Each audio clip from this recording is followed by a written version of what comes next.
Are you stuck at home on a Saturday night with nothing to do again? Can't take it anymore! Then join me, my co-hosts, and my guests. What the hell? Are you stuck at home on a Saturday night with nothing to do again? Can't take it anymore! Then join me, my co-hosts, and my guests every Saturday evening for Mic Check Radio with Adam Hebert. Okay. Together we'll discuss the big news of the week from entertainment and politics, talk about the issues that are on your mind, and hey, we'll even talk about general stupidity and jackassery from the American right. You stupid jackass! So join me every Saturday evening, 6 to 9 p.m. Central at my Ustream home, Mic Check Radio. Come on in, it'll be loads of fun. Gee, I sure hope there's a happy ending. I love a happy ending.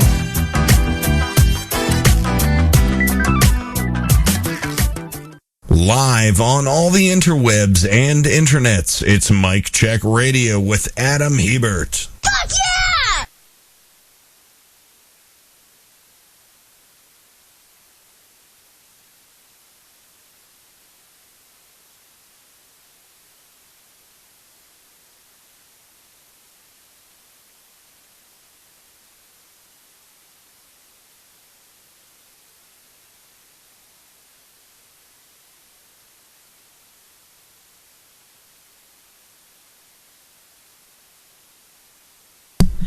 Alright, there we go. Sorry about that. This is Mic Check Radio with Adam Hebert. I am, of course, Adam Hebert, as you can tell. And why is my live on Skype thing showing? We're going to have a fun show this week. Starting in this segment, we're going to air as much of the interview with UK progressive Dennis Campbell. I recorded it back in July, and I just haven't had the time to air it yet. So we're gonna do that tonight. At the top of the second segment, we'll be joined by Desi Doyen of the Green News Report. Got some interesting. Got some interesting green news. Wes will be joining us between 7 and 7:30, 8 and 8:30. I'm gonna try and get used to doing all my time checks in Eastern. So, yeah. And in the last segment, we'll be joined by Susie Sampson of the Tea Party Report, which should be funsies. And no one tell Wes this, because I'm going to surprise him. I suspect he knows what's going on, but I have been working hard all week, slaving over a hot computer to produce a new jingle for Wes. And from what I've learned from Kenny Pick, every co-host gets a jingle, sometime. So we're going to see how he likes what I've whipped up. Hello, chatters. We got 3 so far. Victor Rocco, thank you very much. Revron, thanks for joining us. And, of course, Paul Green. Thank you, all 3 of you. And a guest. Come on in, guest. I don't bite, I only nibble. So, yeah. Anyway, what we're going to do is we're going to put this on autopilot. We cannot air the entire interview. It's just not possible. Unfortunately, I went a little too high or too long on this. It's 34 minutes. We're going to air as much of this as we can. And, what the hell? Why won't it work? Okay, there we go. Sorry about that. We're just having some technical difficulties. Anyway, here is the... let me just get my interview shot ready.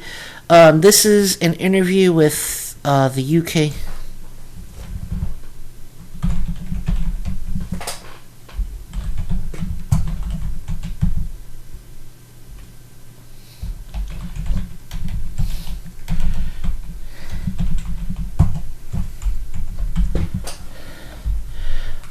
this is the interview with Dennis Campbell, recorded on July 18th of this year. So we're going to listen to about 20 minutes, maybe 25 minutes of this, and then we got to go right to break because Desi will be wondering where the hell I'm at. So here we go, the interview with UK Progressive.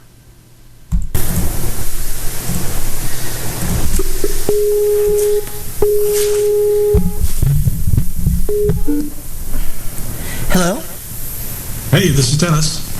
This is Adam. Thank you. Well, first of all, thank you for agreeing to do this. I appreciate it, because I've never been outside of the country, so it's always nice to be able to get an outside perspective. So, thank you very much. You just got through with a long trip to China, so that makes me even more grateful that you would take the time to My pleasure. No problem at all, Adam. Anyway, I'm trying to think of what I would like to ask first. I'm going to go with the most obvious question that's on my mind, at least.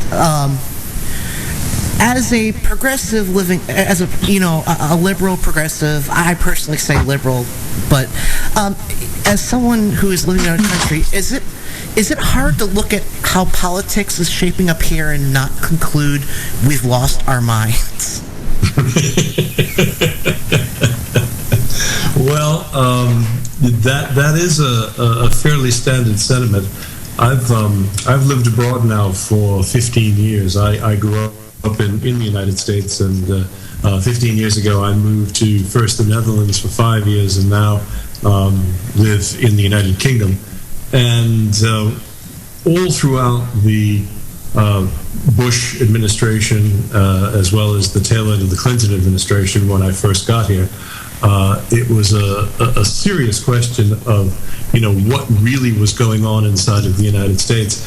And I actually reached a point myself, traveling back and forth to visit with friends and family, where I couldn't make sense of it either, because especially since the 9/11 tragedy, and the culture of rampant fear, it has become a very divisive, very polarized, and at times somewhat insane political culture.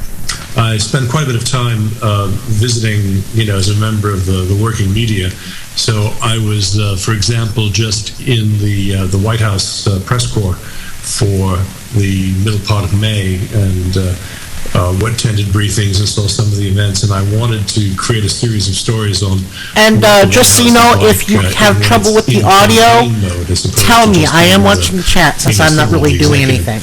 And it was fascinating to see the almost craven sort of political way in which almost every event is now structured to somehow capitalize on a particular, what may be considered leaning in one way or another group towards swing states or a particular interest group. And it was really fascinating just to see how every particular activity, whether it's on the left or the right, is aimed at a particular group. And what I've thoroughly enjoyed is watching the way in which the Republican Party seems to just be imploding on itself. And it has just been, from here across the pond, a source of great, just discussion. I mean, whenever I go on a show for the BBC or for ITV or for any of the other radio programs here, they're all astounded, and that's what sort of prompted me to write the 3 ebooks that I wrote about the current election cycle, was that nothing seemed to make sense other than if President Obama was for it, then the Republicans were against it, even if they were originally for it 10, 15, 20 years ago. So it's been a very strange situation, and I guess the short answer to your question is yes, it is crazy. Yeah, well, I mean, and I agree with you 100%, because it's like the individual mandate that everyone is so upset about now, that was, in the Affordable Care Act, that was a Republican idea. It was not discovered. I'm trying to think of. It was created by the ultra-conservative Heritage Foundation, and it was used by Newt Gingrich and promoted as an alternative to Hillary Rodham Clinton's health care idea in the 90s. And all of a sudden, you got people saying that's unconstitutional. It's like, I look at things and I say, we've lost our minds. So, and by saying that it's unconstitutional and by attacking the Commerce Clause, I think even John Roberts and the Roberts Court, aside from being concerned about his legacy, even they knew that was going a bridge too far. I mean, because that would be the surest way to ensure that you ended up with a single payer system like we have here. And, you might actually solve the healthcare problem, and in so doing, they would upset their Republican masters. So it was a very interesting debate to see inside the court itself. And, I'm not so sure that John Roberts has particularly changed his stripes, but it was really quite interesting to see how that whole situation developed. Well, when I was out there saying, and I do just a weekly show, but I said Saturday, we as progressives, liberals, we have to understand one thing. The fact that Judge Roberts voted to uphold the Affordable Care Act does not make him our best friend. He is still a conservative ideologue. I think he was more concerned about appearances, the Supreme Court appearing too partisan, and his legacy. And I think he just said, we'll give them this, we're going to get them back later. I think it was a live today, fight tomorrow thing. Yeah, I agree with you. Couldn't agree with you more that he certainly hasn't changed his stripes that much, but, his court, even though it wasn't his court when they made the Bush v. Gore decision, is such that they're very, very concerned about their legacy going forward. And, the court has never been as politicized as it is now. When you look at things like Citizens United and some of the other, radically, blatantly pro-business decisions that have been taken, it is something that is just not going to be allowed to stand for the long term. And if people begin to lose confidence in the court as the last arbiter, and it's always going to vote along strict party or ideological lines, then your entire system is corrupt and bought and paid for. Well, that's my big concern. And the thing is that you've got, the thing is, I personally am not a fan of Antonin Scalia because I'm of Italian descent too. So I see him as like a bad example. But you've got him on the bench reciting Fox News talking points. And when you can't tell a Supreme Court justice from a conservative talk show host, we have a major problem.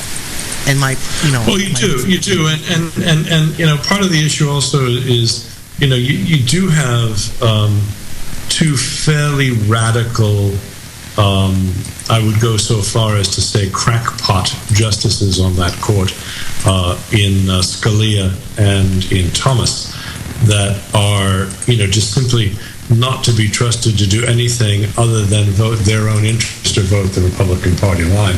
And they make no bones about it. They are, and the other big issue that you have facing yourself is that if you look ahead to this election, a Romney presidency would mean that you end up with a far-right Supreme Court, because we have 4 justices, including 2 liberals, that are, well past the age of retirement, well into their 70s, almost approaching 80. And there's a very good chance in the next 4 years that whoever wins this election is going to tip the balance one way or the other. It's either going to go very far to the right, or it will have a chance under President Obama to swing at least back towards the center, which is where the court needs to be. I don't agree it needs to always be far left, but it certainly doesn't need to be as far right as it's been in the last 10 years. Well, I've looked at, I like I said, I'm still in college. So, I'm not like an expert, but I have looked at it. And I would say that at the very least, the president will have 2 nominations. And I'm with you, at least 2, possibly 4. And those 2 would probably be Kennedy and Ginsburg, with Breyer and Scalia being 2 maybes. I don't think Ginsburg is going to last much longer. She's, believe me, I hope she does. I wish we could clone her. I wish that weren't so unethical. We need more Ginsburgs. But I'm with you on that. And that's why it's vital to make sure President Obama does win re-election. I would like to see a center court. I don't want a liberal or a conservative court. I want a court I can trust to make the decisions that are, proper and not partisan. But well, that's the biggest issue: is the polarization of the Congress. Is that you've got this huge mess that just doesn't seem to want to. It's not going to go away anytime soon. So yeah, I do understand what you're saying. Well, and Thomas is just rubber stamp. And Mitt Romney, they've already said, Mitt Romney, we just need a president who can write. I thought we already tried that with Bush, but that's another story. But, he has no principles, no core. He will do whatever his base tells him because he thinks he's entitled to this job of president by virtue of the fact that he has all this money. I really believe that. If you look at his attitude, it's my turn. His wife says it's our turn to be, to run the country. It's hard not to reach that conclusion, in my personal opinion. But I did want to ask you, since we discussed healthcare. I know it's probably common to ask, but we hear a lot about the horrors, quote unquote, of universal health care, of socialized medicine. This may seem kind of silly. I grew up watching reruns of old Britcoms on PBS like Are You Being Served? And they always seem to mumble and grumble about their health care. Are these rumors we hear from Republicans about it being horrible and you can't see a doctor and waiting lists and death, those are pretty much untrue. Is that correct? Oh, very much so, and it's that's what people love to use as the main dividing point. And the example that I've been in this system now for 15 years in one form or another, whether it's here or in the Netherlands. Yes, there are lists, and those lists are based on acuteness of need.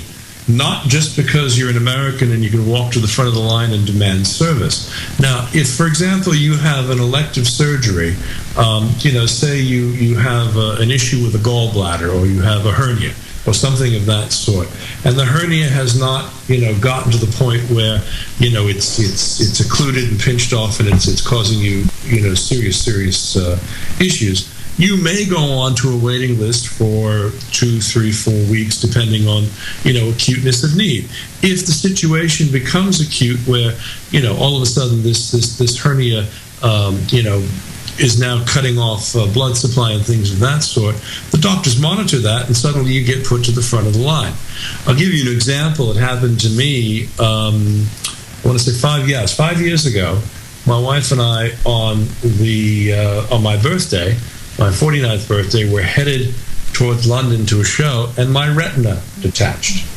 Now, that's a fairly serious situation.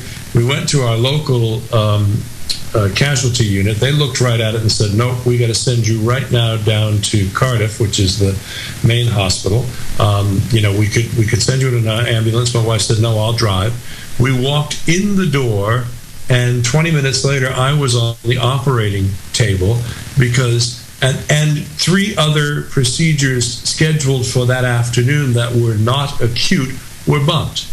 Now, I've been in a situation where I've had a non-acute medical ailment, and I've been bumped, and I have a healthy respect for that because I know that somebody who was very seriously, in need of surgery got taken care of that day. You come back another day. I think part of the problem is that we've built into the U.S. healthcare system this feeling of privilege, this feeling of whatever that is patently unnecessary and untrue because nobody needs to be taken care of right now, no matter what the situation is, unless you're having a heart attack or some sort of a serious ailment going on.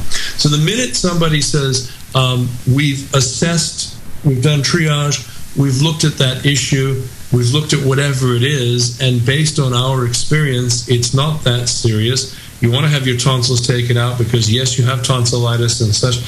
You're going to go onto a waiting list, and it could take you a couple of months before that gets taken care of. Perfectly logical, makes sense. If that flares up and now causes a massive infection in your throat, you're taken care of immediately. So the system is based on acuteness of care and need, and that somehow gets translated by the right-wing talking points into waiting lists and death panels and all the other things we heard during the campaign against the Affordable Health Care Act. And you look at that and you think, come on, people, get real. I consider the NHS, the National Health Service here in the UK, to be the finest healthcare system in the world, bar none. No matter where you are, no matter what you need, you walk in the door, you tell them what your problem is, they look in the computer, they confirm your address, you're sent back, you're examined, you're taken care of. If you need medication, you walk out with a paper bag filled with it for all you need. Prescriptions are free. We're not paying, we're not seeing people being bankrupted. We're not seeing houses being repossessed and foreclosed on because people can't pay health care bills. We pay about 6 to 8% of our GDP. And we pay higher taxes than you do, but you know what? We get services for those taxes. We have roads where the potholes get filled. We have good schools. It's a part of the contract that you make with the government and the community in which you live. You're going to pay your taxes, you're going to get services, full stop. There's a safety net here. When people, fall into bad times or unemployed or whatever, there's a safety net. Are there abuses? Of course there are. There are abuses in every system. But on the whole, I would look at the way in which we take care of ourselves and the people here when they're in trouble versus the way in which the U.S. has a screw you, I've got mine mentality. I couldn't see myself living in the U.S. anymore because of that mentality. We have got to be in a situation where, and it's one of the things I love most about living in Europe, where you look at the people around you, look at the situation around you, and you realize that if someone has fallen on hard times, you have a duty to help that person. And I don't care what they say about that being socialism or what they say about that being not capitalism or whatever. You know what? Not everything should be for profit.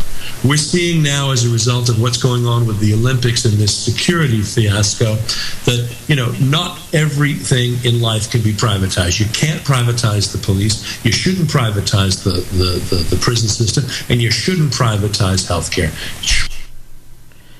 All right, we're up against the break. Unfortunately, we're just going to cut it short. I apologize. There is about 17 more minutes of this interview.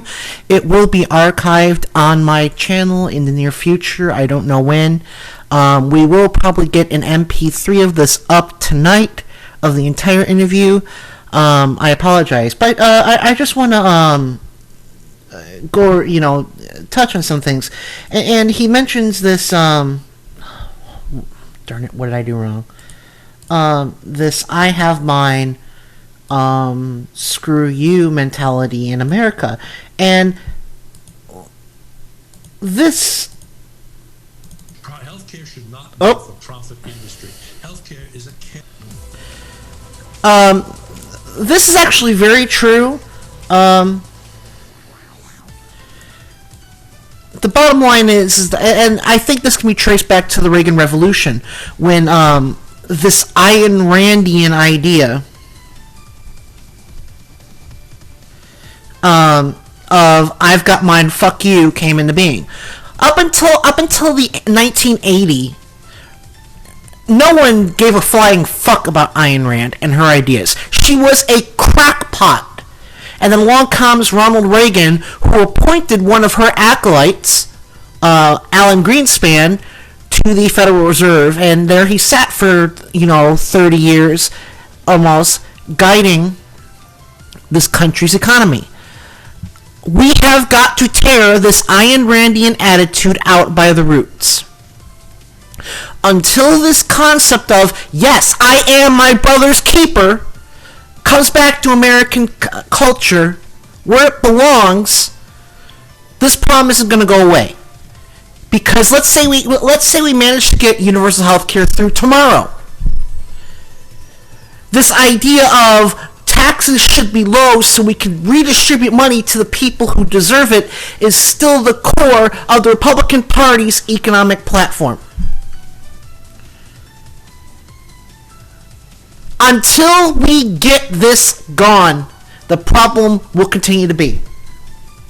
We are going to go. I see. Looks like Wes Smith is in.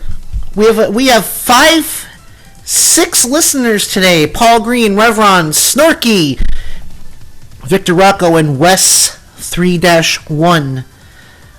Let's see if we can get to 10 tonight, huh? Anyway, we're going to go to break. When we come back, we'll have Desi Doyen of the Green News Report flying solo. We'll be back in a few moments.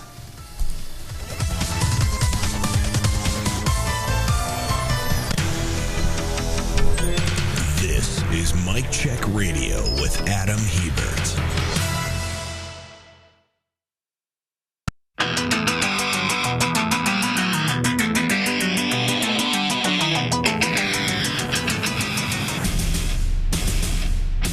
Maybe I'm a lion.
99 Report with Allie McNeil, covering all the issues that affect the 99% and what drives the Occupy movement.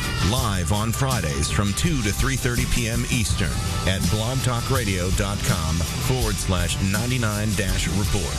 Podcasts available on the blog, the99report.blogspot.com. And be sure to follow Allie and the 99 Report at Watergate Summer on Twitter.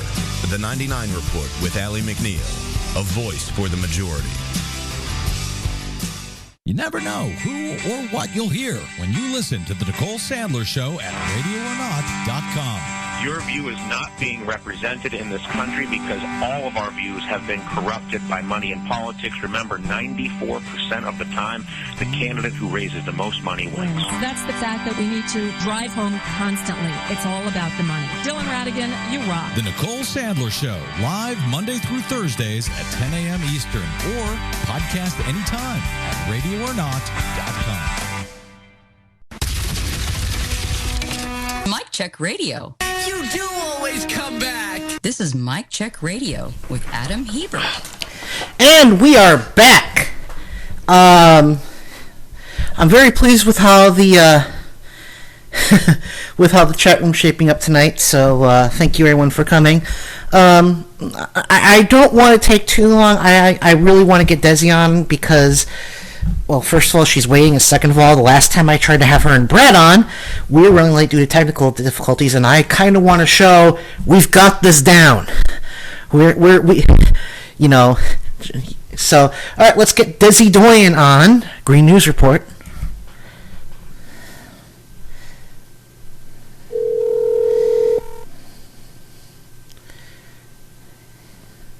Hello. Hello, Desi. You're live on Mic Check Radio with me, Adam Hebert. Thank you for being willing to join me. And look, no technical difficulties this time. I'm on time. Yay! That's fabulous. I'm going to quickly switch phones. Hold on. Okay. Yeah, no problem. Okay, well, that's a much better phone. Is that a better phone?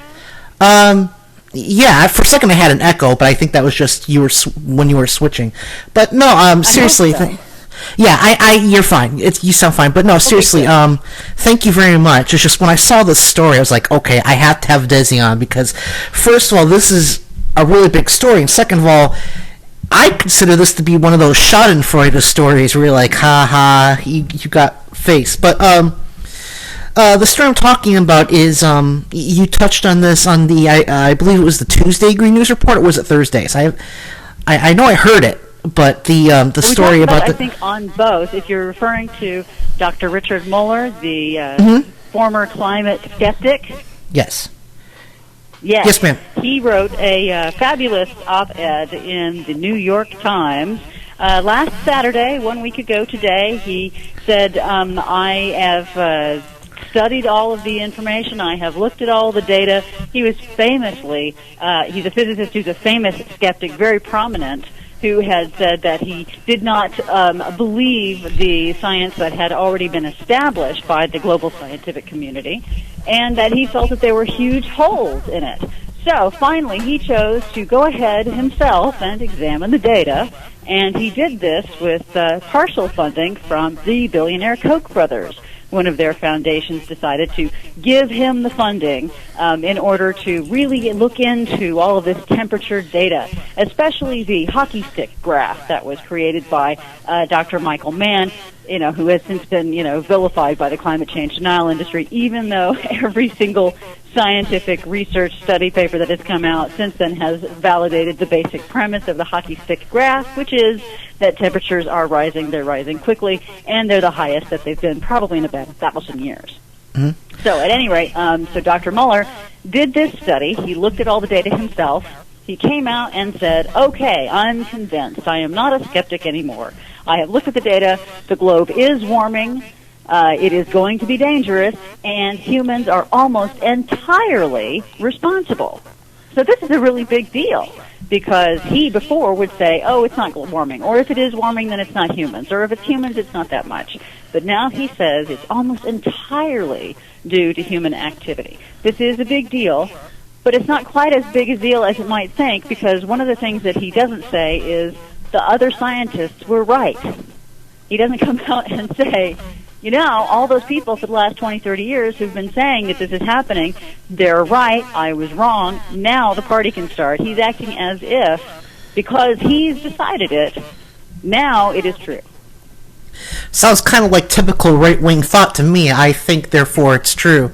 But no, I mean, there's a schadenfreude element because, as you said, this guy was receiving money from the Koch brothers, whose attitude regarding this stuff is, how dare your right to live and exist on this planet get in the way of our right to make ludicrous amounts of money. So it's nice to see the Koch brothers getting somewhat hosed in this deal. Obviously we're it's not like you said, there are some not so good points about this, but now we're seeing that they can't really, they can try, but they can't buy the science. I mean, this guy was paid by, his research was funded by them. They expected, to get their usual conclusion. I'm sure when he told them his final conclusion, he got something like this from, I asked you not to tell me that. So, I'm a Get Smart fan. I'm a Get Smart fanboy. So, Oh, good. Well, and I think that, one of the things that's important to note is that this is essentially Dr. Mueller, and like I said, it is a big deal. It's very prominent that this skeptic says he's now converted. But we should not lose sight of the fact that scientists have been saying exactly the same thing for the last 20 to 30 years. So, as Dr. Michael Mann, like I said, the author of the hockey stick graph, on his Facebook page, which I highly recommend everybody going to because he has quite a bit of detail on what it was that Dr. Mueller did and what, how his skepticism can be tempered somewhat by the other things that he also says. But Dr. Michael Mann said, this is something where, gosh, he's finally catching up to where we were about 10 years ago. Who knows? If he keeps up with it, he might catch up to where we are today. Yeah, well, he's definitely behind the curve, but, welcome to the club. Thank you for, it's about time, he acknowledged the facts. With me, it's a simple, matter of logic. The bottom line is that up until the Industrial Revolution, there weren't enough human beings on this planet to impact. We know we can affect it on a local level. You chop all the trees down, you're going to have worse flooding, for example. We've always known we can make small scale changes based on our behavior. Now there are enough of us, over 7 billion, to where we could do this on a global and more permanent scale. It's a simple matter of logic, as far as I'm concerned. Right. It's simple math, and as there are more human beings, since the advent of the industrial age, essentially, in the 1800s, we were using whale oil as our primary source of energy for, to power everything. And when the whales, of course, started to be hunted to extinction, people realized, we have to find something else. They found coal. Coal, cheap, abundant, sure, people die when they go and mine it, but hey, we need energy, so that's okay. And we've since, gone through using coal, and coal was essential to the industrial age. And coal was essential to us being able to, not only generate electricity, but generate the volume of electricity that made it possible for us to have computers and to have an oil industry, which enabled us to have cars. So, I don't want to take out the importance of these stepping stones to the future that we have had to go through, and we would not have had a digitally driven data society right now if it hadn't been for coal and the industrial age. So, we have that, which has, been very helpful, but now, just like whale oil, it is time for us to leave behind these dirty fossil fuels, because we do have the technology now, we do have the capability now to move entirely to clean energy, clean renewable energy sources that don't pollute the air, water, or soil and don't hurt people by making them sick. The National Renewable Energy Labs came out with a new study about 2 weeks ago where they actually calculated with the available commercial technology today, stuff you can buy today, renewable energy, whether it's solar panels or wind turbines or building another hydroelectric dam or tapping into the Earth's heat to generate electricity through geothermal energy. We have the technology today to deploy renewable energy and supply 80% of the U.S. energy needs by 2050. That's starting today. No new technology, no magical innovations necessary. That's just with what we've got today, available over the counter today. So we can do this, and so that's kind of, I guess, where the question is going to be from this point forward. You're still going to have, say, the Republicans in the House of Representatives who are deeply anti-science because, it challenges their religious beliefs that, hey, God is not in charge of anything, and hey, we just can't keep polluting everything just because we feel like it, and God will think that's great. They're going to still be resistant to this, but over the long term, we can look at where the deniers have been. They started out with global warming is not happening. Okay, so now they realize that they can no longer say that the scientific data is irrefutable now that the globe is warming. So they say, okay, great, okay, fine, the globe is warming, but humans aren't responsible. Well, Dr. Richard Muller just came out and said, yeah, it's globe's warming and humans are responsible. So now they're going to move it to, okay, it's happening, humans are responsible, but it won't be that bad. We won't have to do anything. We can geoengineer or create some sort of technological fix so that we can still continue burning fossil fuels, but we don't have to do anything else about it. Yeah, well, now correct me if I'm wrong, but doesn't Iceland get a lot of its energy from geothermal? Because I know they're on a very active area. Okay, I wasn't sure. I get those two. I get Iceland and Greenland mixed up. But, it's like, what I never understood is, you have the Fukushima incident in Japan. And Japan is also on a very geologically active area. They had every incentive to develop geothermal, and they went with nuclear. That just astounds me. Well, it does also depend, that not every region is suitable for geothermal. It could be that, in Iceland, their geothermal sources are closer to the surface, so they're actually easier to tap. In Japan, with their geological terrain, I guess is the best way to put it, that may not be actually suitable for them to use geothermal in all areas. They do have a geologically, seismically active area, but it's not always appropriate for everything. So they could start deploying it wherever they have the access to tap it.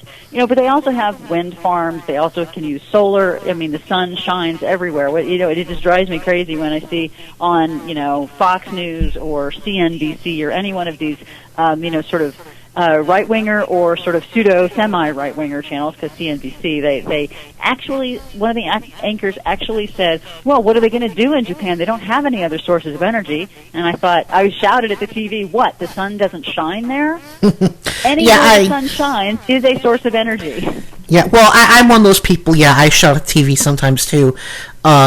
I can't stand stupidity is the bottom line. I can't stand it, and it drives me up the wall. And my dad's a right-winger. He's a retired staff sergeant in the, he retired from the Army about 4 years ago. So he's always listening to, Lars Larson in the car, and I can't suppress that urge to say, that is a lie, and this is why. And he's basically said, you're not going to the store with me anymore. One of the things that you can do is you can Google Fox News viewers the least informed, and that will show you about a series of about 7 studies that have shown in the last 4 to 5 years that right-wing news viewers, Fox News viewers, people who listen to right-wing talk radio are the least informed of the American populace, and not only are they least informed, but they're the most misinformed. They believe more things that are demonstrably untrue than any other demographic population in the United States.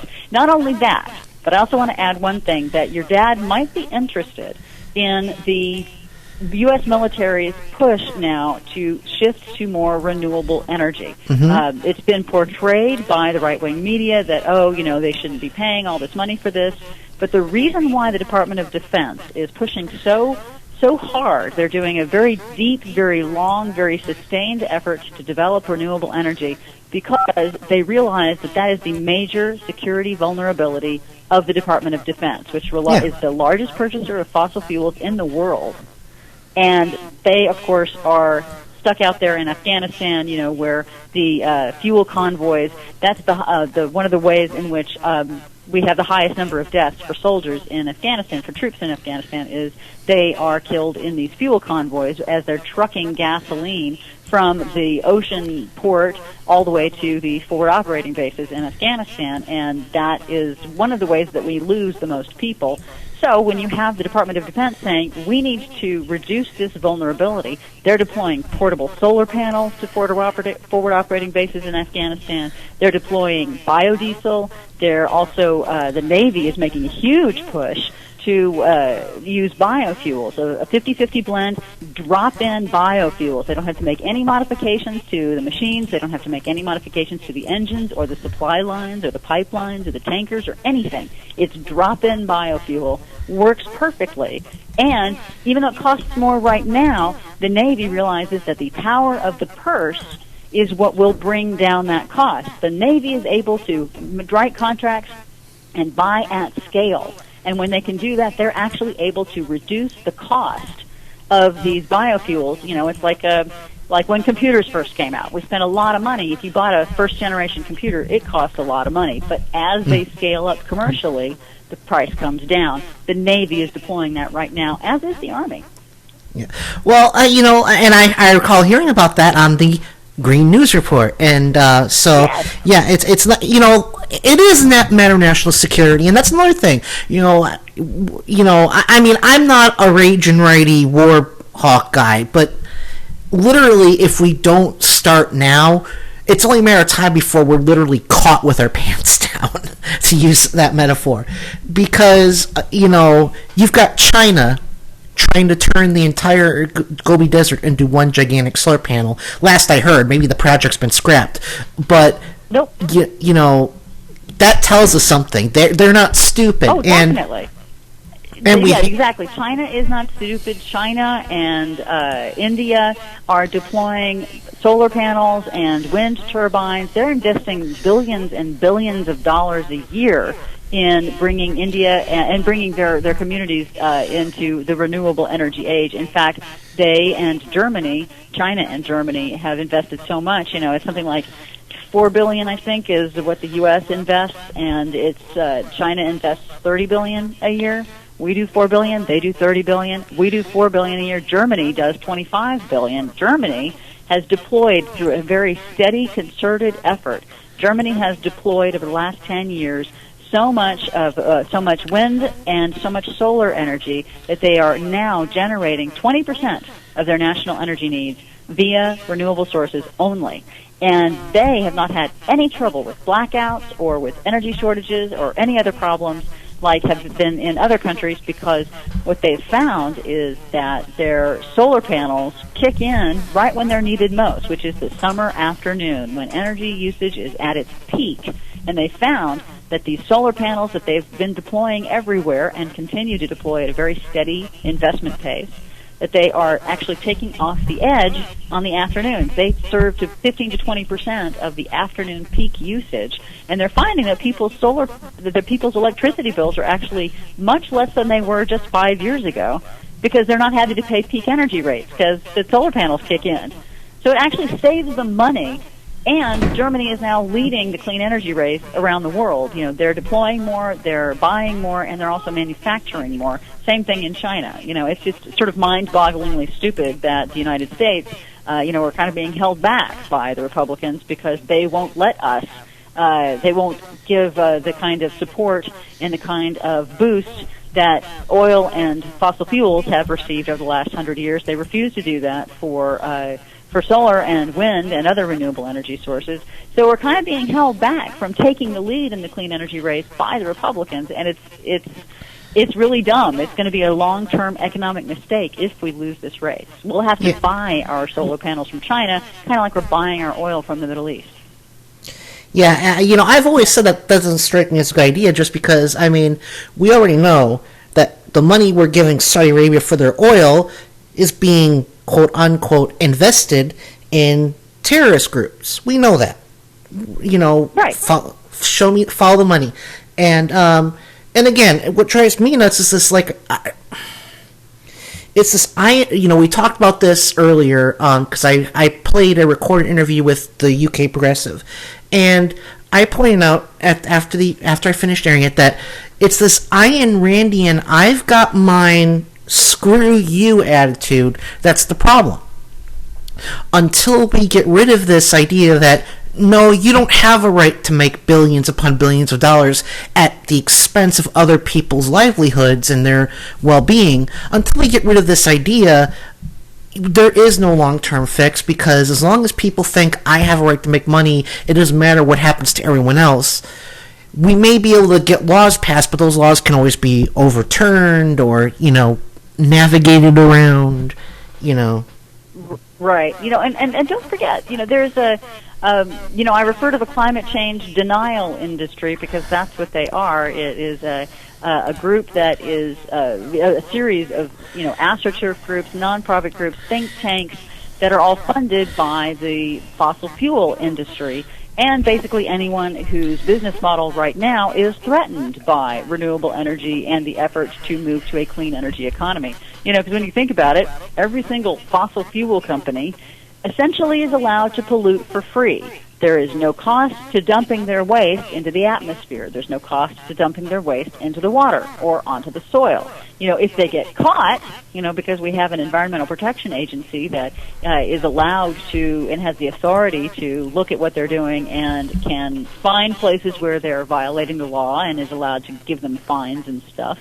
But, the basic premise of ExxonMobil is that they have billions and billions of dollars in oil reserves, and they're going to want to spend that. They're not going to want to just say, oh, gosh, you're right, yeah, we're kind of hurting people, so we're going to stop now. They're not going to do that. They're not interested in that. Their sole reason for existence is to make money.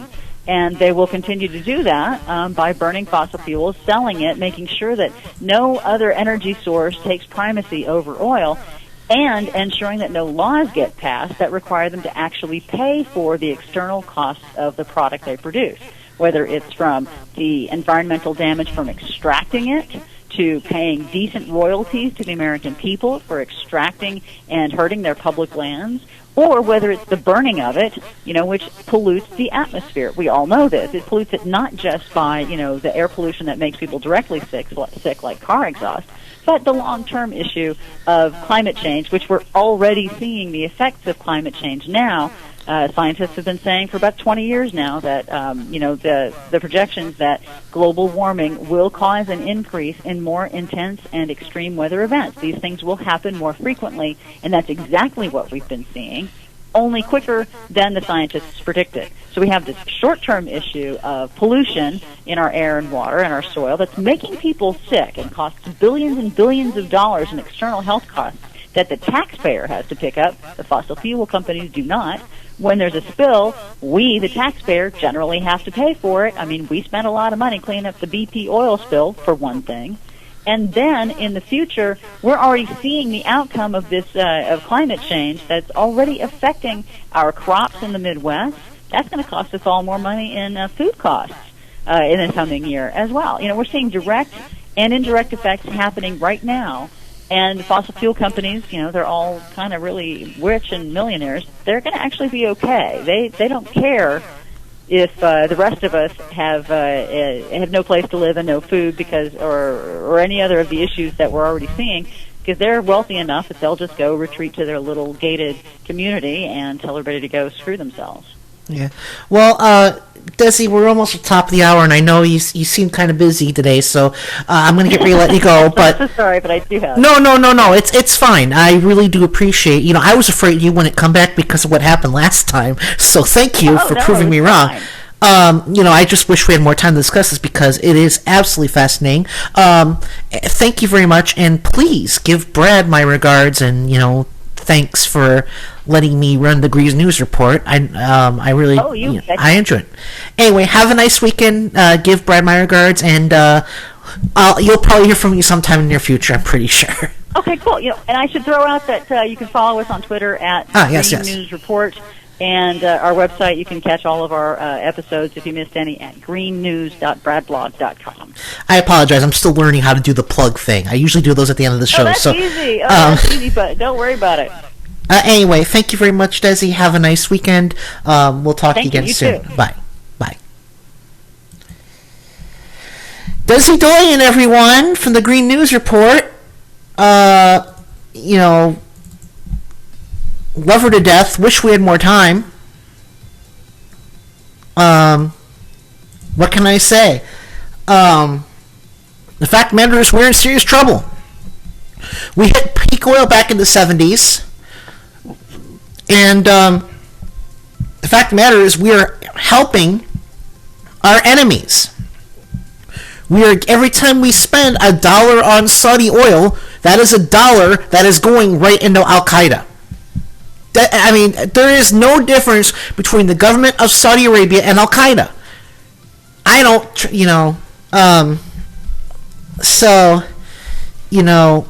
really isn't a matter of national security. And, I grew up in, for about 5 years, I lived in, at Fort Campbell, Kentucky, on the border of Tennessee and Kentucky. And we could go outside and play during the day. It got to be about 80, 85, 90 on a really hot day. You can't do that anymore. I visited Fort Campbell again. On a cool day during the summer, it's 90. We got to do this for our kids. That's the American dream. That,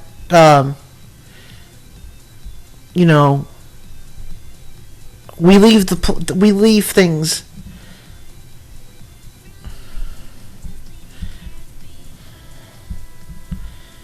Anyway, we're going to go to break. Wes should be with us at the bottom of the hour. He was going to try and make it early. Unfortunately, that fell through. So, we're going to go to break. Your music for this break is a remix of Ryu's theme from Street Fighter 2, classic SNES game. So, enjoy that. We'll see you in a minute.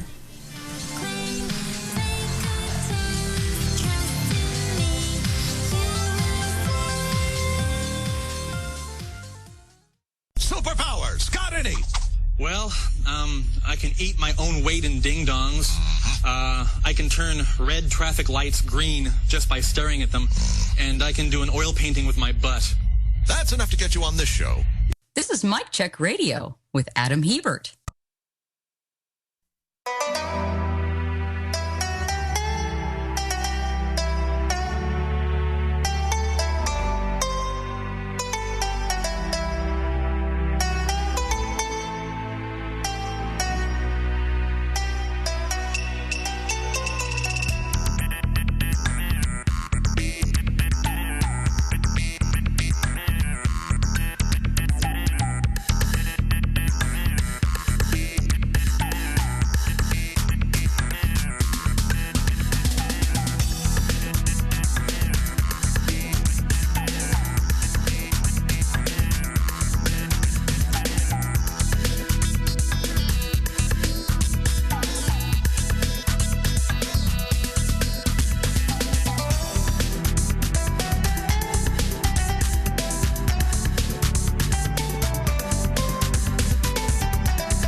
Hi, this is Kenny Pick from Turn Up the Night. Here are some of the hijinks you can expect from my show. Hey, McCain was born in Panama. Yeah, McCain was born in Panama, but, there we go. And they were fine with that. Well, he was born of American parents, and it was in a U.S. territory. Yeah. McCain was actually grandfathered in, and what I mean by that is he was born an old man. Yes. It was kind of like Benjamin Button. Turn Up the Night with Kenny Pick, streaming live every Tuesday and Friday from 7 to 10 p.m. Eastern at Radio or Not, Talk Radio 1, Progressive Blend Radio, and KennyPick.com. You never know who or what you'll hear when you listen to the Nicole Sandler Show at RadioOrNot.com. Greg Palast, I realized as we were talking that actually we were supposed to do this on Wednesday, so thank you so much for bearing with me. Well, I am thrilled that we were doing that. You jumped the other characters. Because, Nicole, I just think that your show is brilliant. And I want to thank you because my stuff may be prime time in Britain.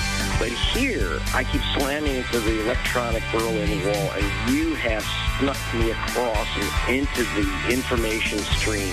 And I hope that your listeners are aware of how important and precious your program is. So I want to thank you. The Nicole Sandler Show, live Monday through Thursdays at 10 a.m. Eastern, or podcast anytime at RadioOrNot.com. Hell, are you stuck at home on a Saturday night with nothing to do again? Can't take it anymore. Then join me, my co-hosts, and my guests every Saturday evening for Mic Check Radio with Adam Hebert. Okay. Together we'll discuss the big news of the week from entertainment and politics, talk about the issues that are on your mind, and hey, we'll even talk about general stupidity and jackassery from the American right. You stupid jackass. So join me every Saturday evening, 6 to 9 p.m. Central at my Ustream home, Mic Check Radio. Come on in, it'll be loads of fun. Gee, I sure hope there's a happy ending. I love a happy ending.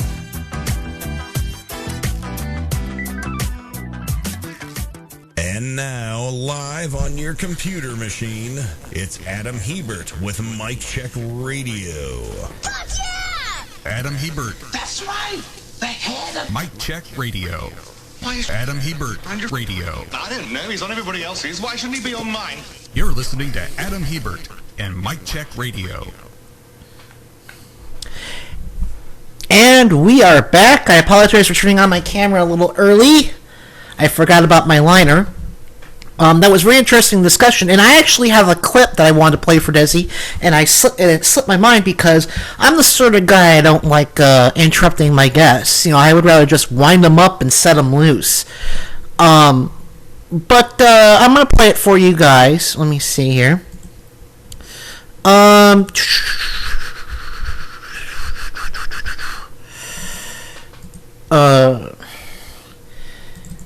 It turns out not everyone is happy with us, us folks who believe in climate change. Let's hear what the Senator Jeff Sessions of Alabama, which is my parents' adopted home state now, has to say about us. Credibility in climate change. This is Barbara Boxer to start. 98% of the scientists do not agree with the 1 to 2% that you're citing. It's fine. There are still probably 1 to 2% of scientists who don't believe that lung cancer is associated with smoking. Madam Chairman, I'm offended by that. I'm offended by that. I didn't say anything about the scientists. I said the data shows. Jeff Sessions is offended by climate change scientists, ladies and gentlemen. He's offended by the truth.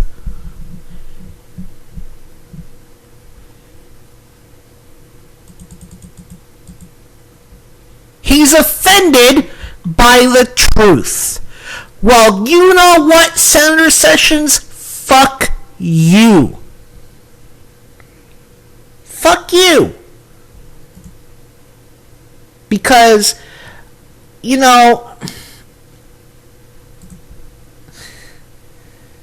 I'm Jesus Christ.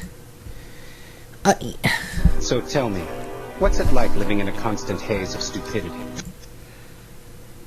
I mean, seriously. What is it like living in a constant haze of stupidity, Mr. Sessions?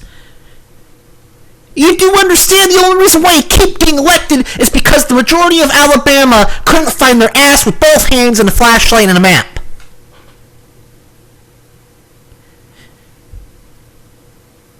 You're offended. I'm offended by you. I'm offended by the fact that you're allowed to breathe the same air as me and Senator Barbara Boxer. By the way, I just want to say, in the great words of Stephanie Miller, B-Box rocks.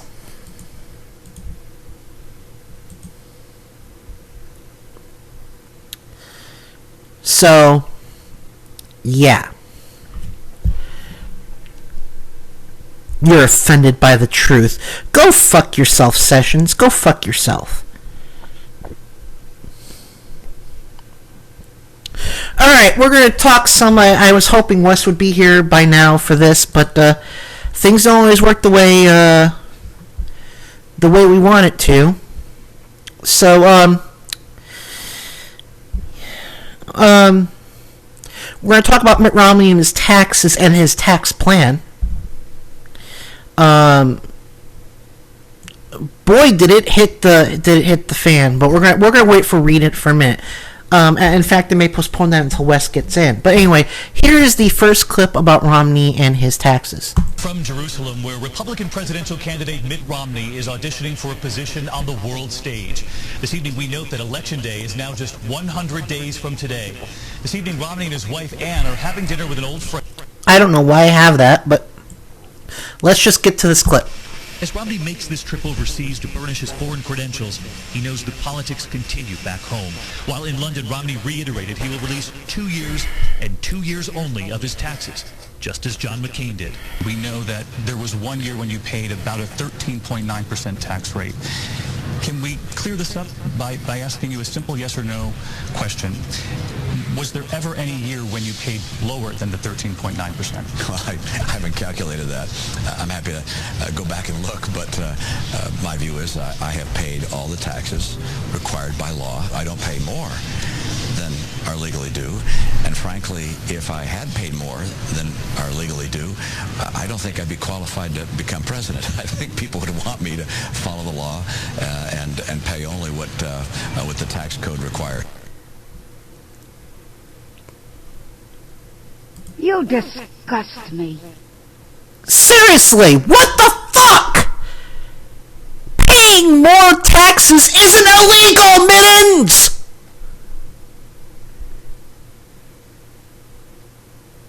I've said this before, ladies and gentlemen. I think that, Americans may be deluded into this, if I cut rich people, they believe supply side economics because they're stupid. I'll grant you that. But the one thing they can't stand is a tax cheat. They may not like paying taxes.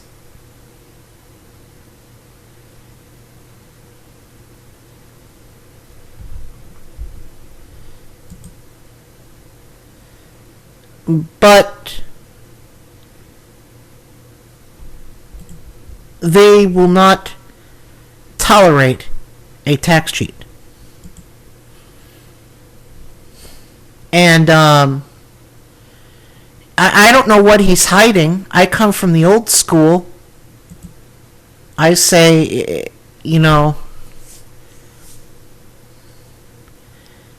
if you're not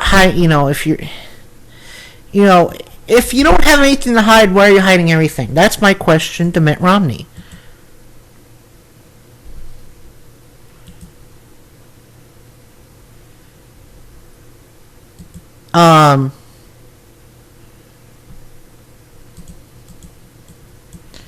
So, yeah, I mean,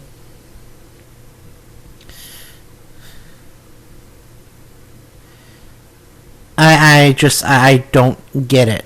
I really don't. But,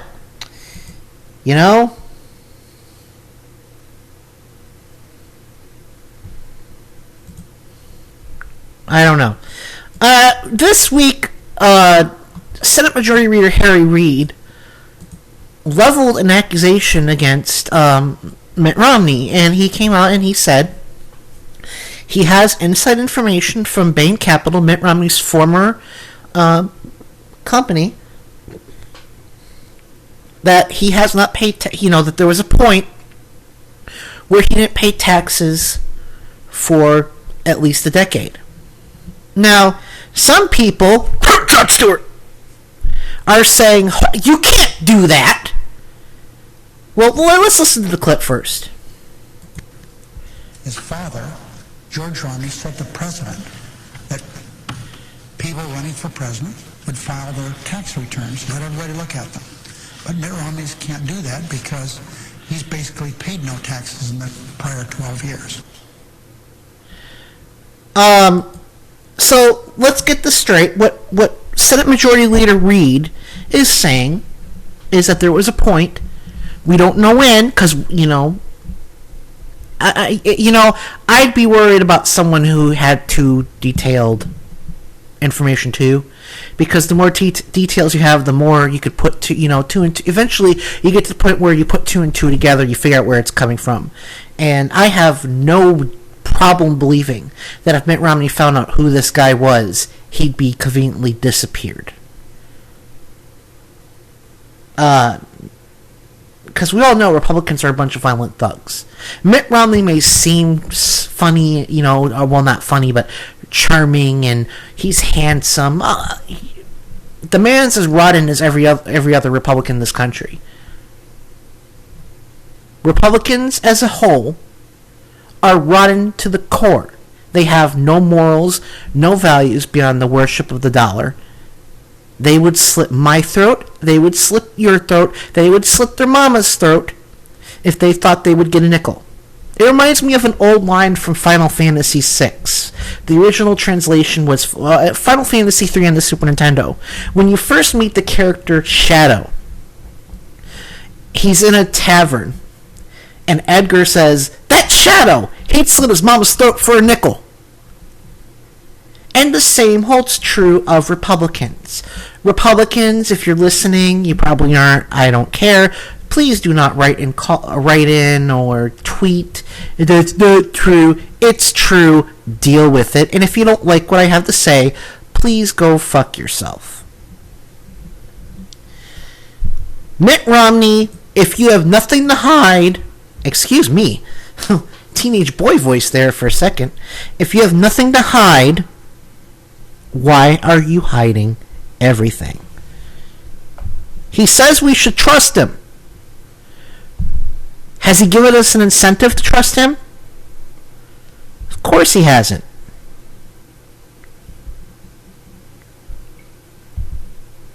Of course he hasn't. I'm not going to trust him.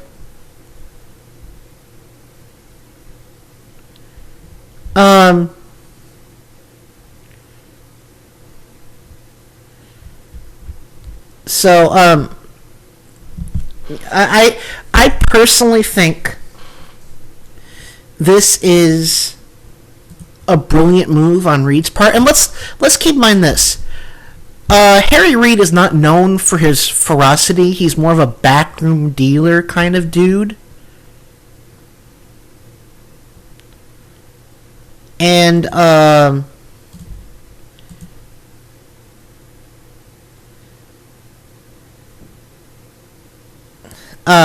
damn it. I'm sorry. He's more of a backrooms guy. So if he's saying this and he's coming out punching like this, he's got information. Now, could this be a setup? Of course. We already know Bush and Rove set up Dan Rather. Everyone knows and knew at the time Bush dodged the draft and got, his daddy pulled strings to get him into a champagne unit. That is not disputed.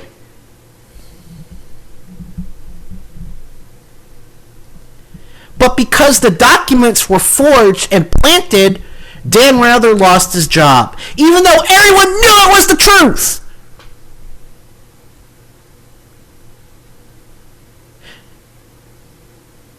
And I believe Harry Reid. I believe this is the truth. Because if Mitt Romney, why do I have to take his word for it? Show me the money. Show me the records.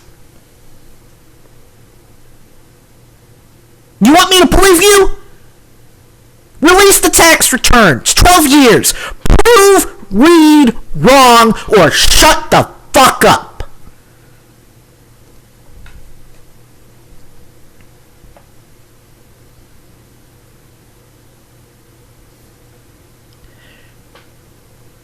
Your words, your lies mean nothing to me. You want me to believe you? Release the tax returns.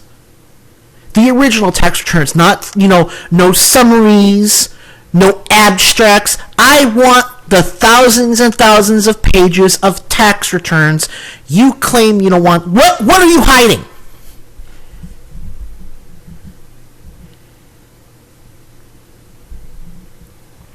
You're sure as hell hiding something.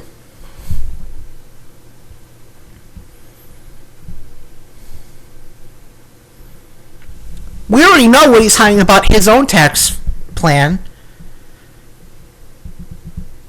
He's going to give the ultra rich a tax cut, and this includes himself. And you know how he's going to pay for it? He's going to increase taxes on the middle class by eliminating tax deductions.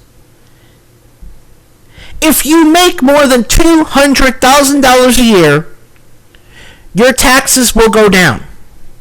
Even more than they are now. Even more than they are now. And these are the lowest taxes we've had since the end of World War II. That's not good enough. The Koch brothers, they feel that they're entitled to this because they're, it's what Sheldon Adelson said. If you're rich, you're smart. Money equals intelligence. I may not have money, but I'm plenty smart. I'm smart enough to see that Mitt Romney is a liar.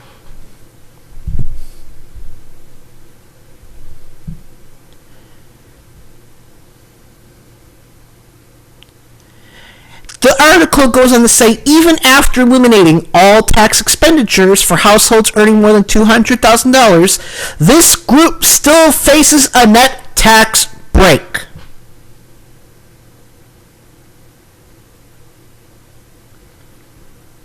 So if you're making less than $200,000 a year, your taxes are going to go up. That is less food on your table, less clothes for your kids.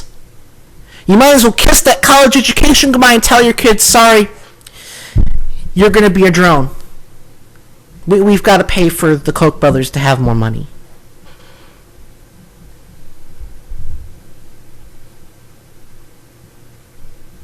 And what does Mitt Romney do? He does what typical Republicans do. He attacks the people who release the information. Because one of them used to work for President Obama. This is a non-partisan study that just crunches the numbers. The numbers are good.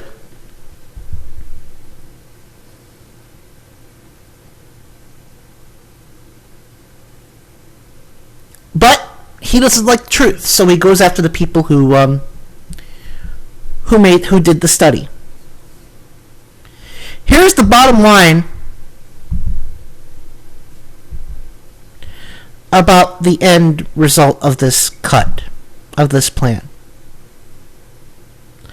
All taxpayers making less than $200,000 would see their taxes go up by hundreds, if not thousands of dollars. In particular, children with families would see their taxes go up by $2,041 on average.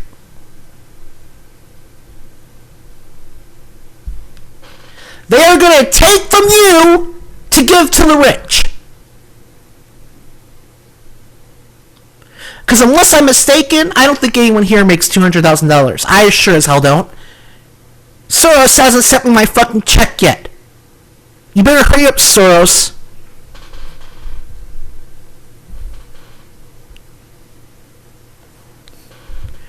We are not asking to punish the rich. We are asking for the rich to pay their fair share for the wonderful opportunities this country has given them. But we can't scare those job creators now, can we?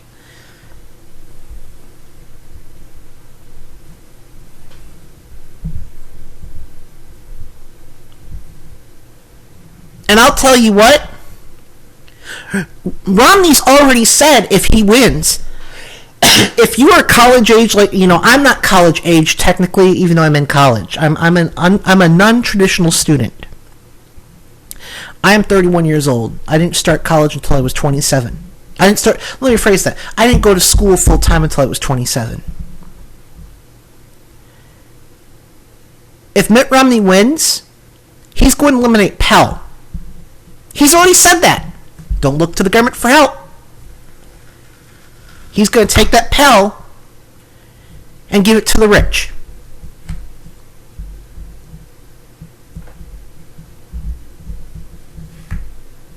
He's going to take, you know, do you know how much it would cost to send every college-age student who wanted to go to school, to a public school, tuition-free? I'll have to find the numbers for this, but I believe it was about $5 billion. $5 billion! Tuition-free.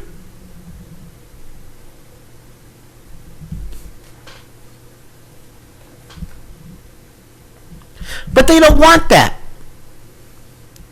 They want you to be poor and hungry and desperate and not united because, you know, what did Scott Walker say when he was talking to that bitch of his? You use divide and conquer. So first they turn the unions on each other. Now they're going to turn the poor on each other.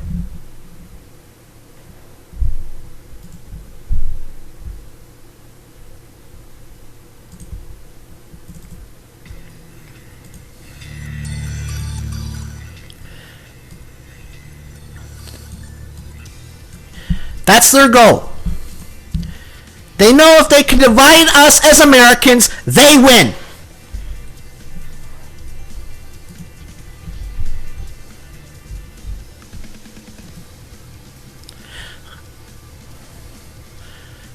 Well, it looks like they've got a chance of winning.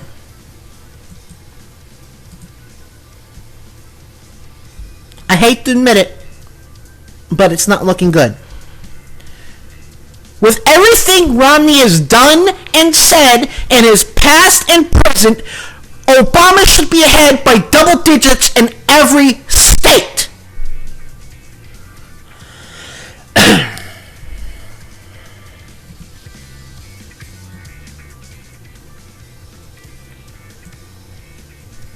Yeah, Nate Silver gives him a 66% chance of winning. It should be 100%.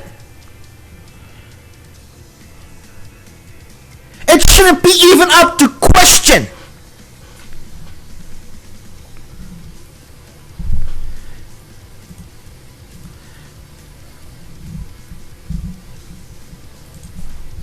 Cut the music. Wes Smith, I guess. If I'm wrong, please correct me. Wes Smith, and I apologize for cutting the music abruptly, he points out that that President Obama is up by Gallup by 10 points. And yeah, that's true. But remember, that's a national poll. One day, I really want to get David Bender on this show. I love David Bender. And he always says, everyone always says if the election were held today, but the election is never held today. We've got 3 months to go. That is a lot of time. The goal of the Republican Party is to cause enough damage to get Romney elected.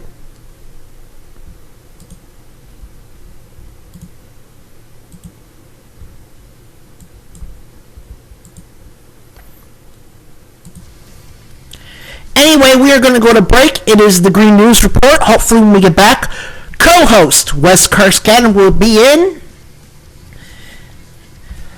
and we can give him his hot off the presses jingle.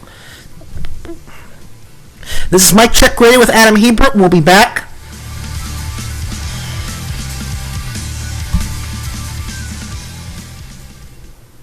God, it's like my brain's that tree and you're those little cookie elves. Smarter than Savage and sexier than Limbaugh. This is Adam Hebert on Mic Check Radio.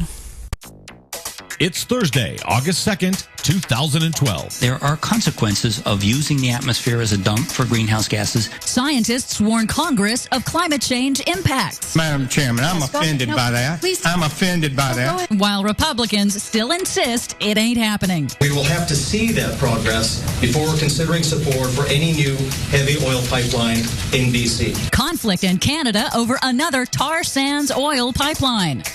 Justice for survivors of Camp Lejeune's toxic water. Plus, Paul McCartney can go out and find twigs and berries for all I care. The beef industry's beef with the USDA. All of those twigs and berries and more straight ahead. From BradBlog.com, I'm Brad Friedman. And I'm Desi Doyen. Stand by for 6 minutes of independent green news, politics, analysis, and snarky comment. India is crippled by power failures. Have they tried unplugging the country and plugging it back in? This is your Green News Report.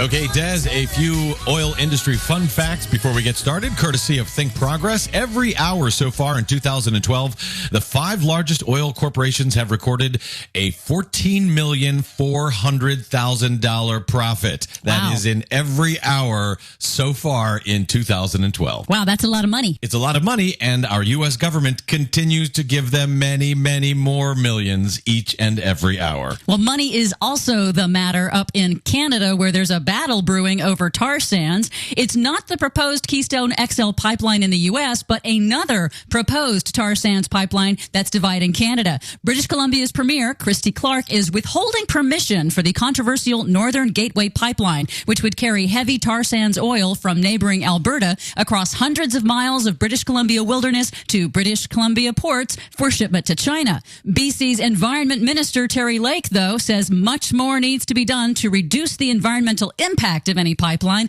and improve oil spill response capability. But more importantly, they want a cut of the revenue. Given that BC would shoulder 100% of the marine risk and a significant portion of the land-based risk, we do not feel the current approach to sharing these benefits is appropriate. A fair share of benefits will be the focus of negotiations should there be any interest in pursuing a new heavy oil pipeline in British Columbia. Right now, BC will get $0 from Alberta's oil revenue. Here in the U.S., the National Cattlemen's Beef Association has a real beef with the U.S. Department of Agriculture. Last week, the USDA was forced to withdraw and apologize for an internal department newsletter that encouraged employees to try Meatless Mondays in the building's cafeteria. That's a program started by vegetarian Sir Paul McCartney of the Beatles as a simple and painless way to help individuals reduce their environmental impact by going meat-free on just one day of the week. Now, does the USDA work with only beef producers, or does the A stand for agriculture, as in corn and other vegetables? Oh, indeed. But the powerful meat industry lobbying group, the National Cattlemen's Beef Association, was totally outraged. They said the very idea of Meatless Mondays, quote, should be condemned by anyone who believes agriculture is fundamental to sustaining life on this planet. Oy. Justice for the survivors of Camp Lejeune water contamination. The Republican-controlled U.S. House has finally passed some legislation that would cover the medical costs of hundreds of thousands of Marines and their family members who have suffered high cancer rates after decades of exposure to contaminated drinking water at Camp Lejeune, North Carolina, the largest water contamination case in U.S. history. Well, that's very thoughtful of the Republicans. Unfortunately, the legislation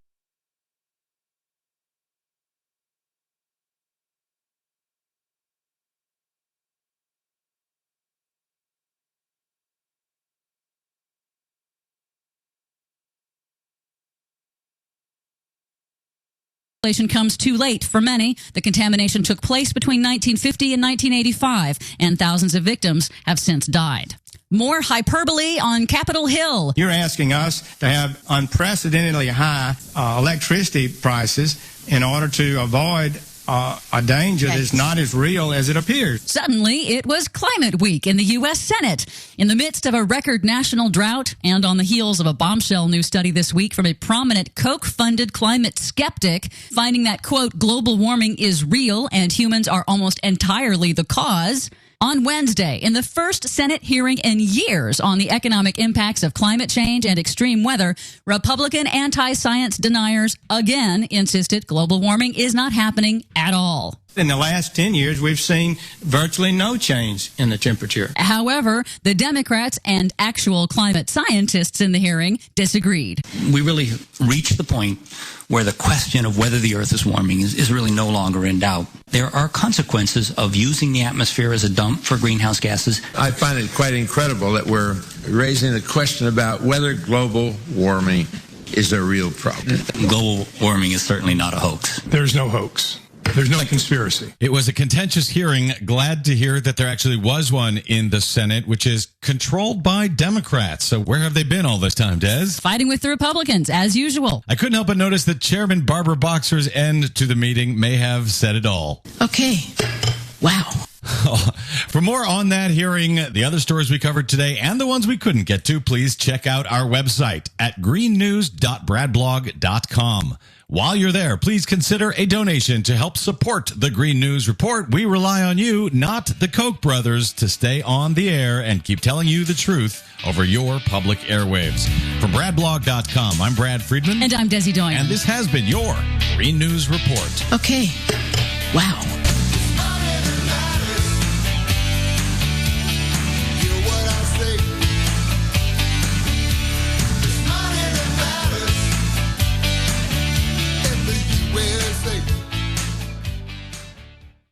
Unfiltered truth, news, and opinion. Filter-free radio with Jacob Dean and Skeptical Scott. Live every Monday, 7 to 9 p.m. Eastern. Radio or not. And filterfreeradio.com. I'm not claiming to have any answers, let alone the answer or a answer or a logical answer. I don't even know my name. Heck, I don't even know where I live. That's the one.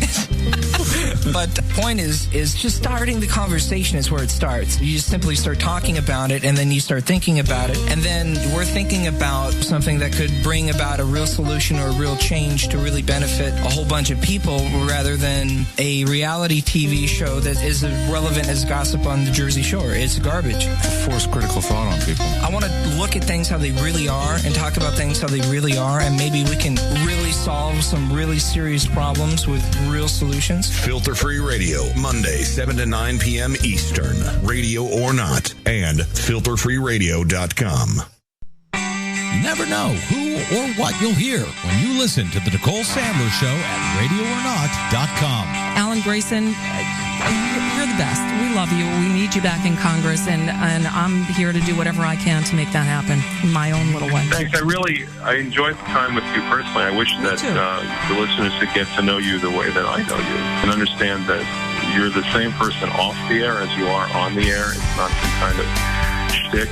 You really do care greatly about all the important things in life, and you understand that sometimes people just need a helping hand. Yeah. And that the world, as John Kennedy said, doesn't start out there. You have to make it that way. The Nicole Sandler Show, live Monday through Thursdays at 10 a.m. Eastern, or podcast anytime at radioornot.com. This is a castle, and we have many tapestries. And if you are Adam Hebert on Mike Check Radio. I am Mickey Mouse.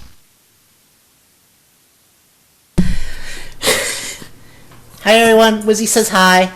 There you go. Be careful. Sorry about that. Wes, can you hear me? Hello? Hello? Can you hear me? I seem to be here by myself. Uh-oh. Oh, crap. I know how I live my life. Crap. What did I do?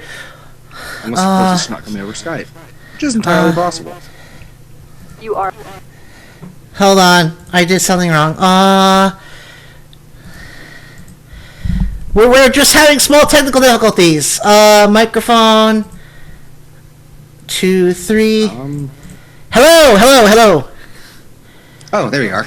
Okay, I just disconnected all my repeaters and I forgot to re-engage my mic one. All right, we are back. I apologize for the technical issues.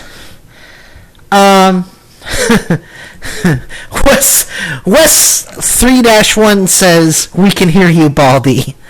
Obviously, that voice can be none other than my co-host, Wes Garskadden. And Wes, I hinted at this earlier today. There comes a day in every liberal talk show co-host's life where they get something special. And today is a real boy. Today is your day. Wes, I have been working on this hard all week long. You now have a jingle. Oh boy. So let's premiere this right now. You're here. So here we go. Wes's, and there's actually two versions of this, but I can't say which one I like better. So here's Wes's jingle. People of Earth, your attention, please. Oh, yeah. Well, speak up! I have come here to chew bubblegum and kick ass. And I'm all out of Boston. It's the most badass co-host in Liberal Talk Radio, Wes Garskadden. A foul-mouthed, barrel-chested, beer-bellied pile of ugly muscle. Holy shit, you geeks are badass. I apologize for nothing. I'm like a hunter of peace, one who chases the elusive mayfly of love. Well, something like that. There you go. I hope you're okay with it.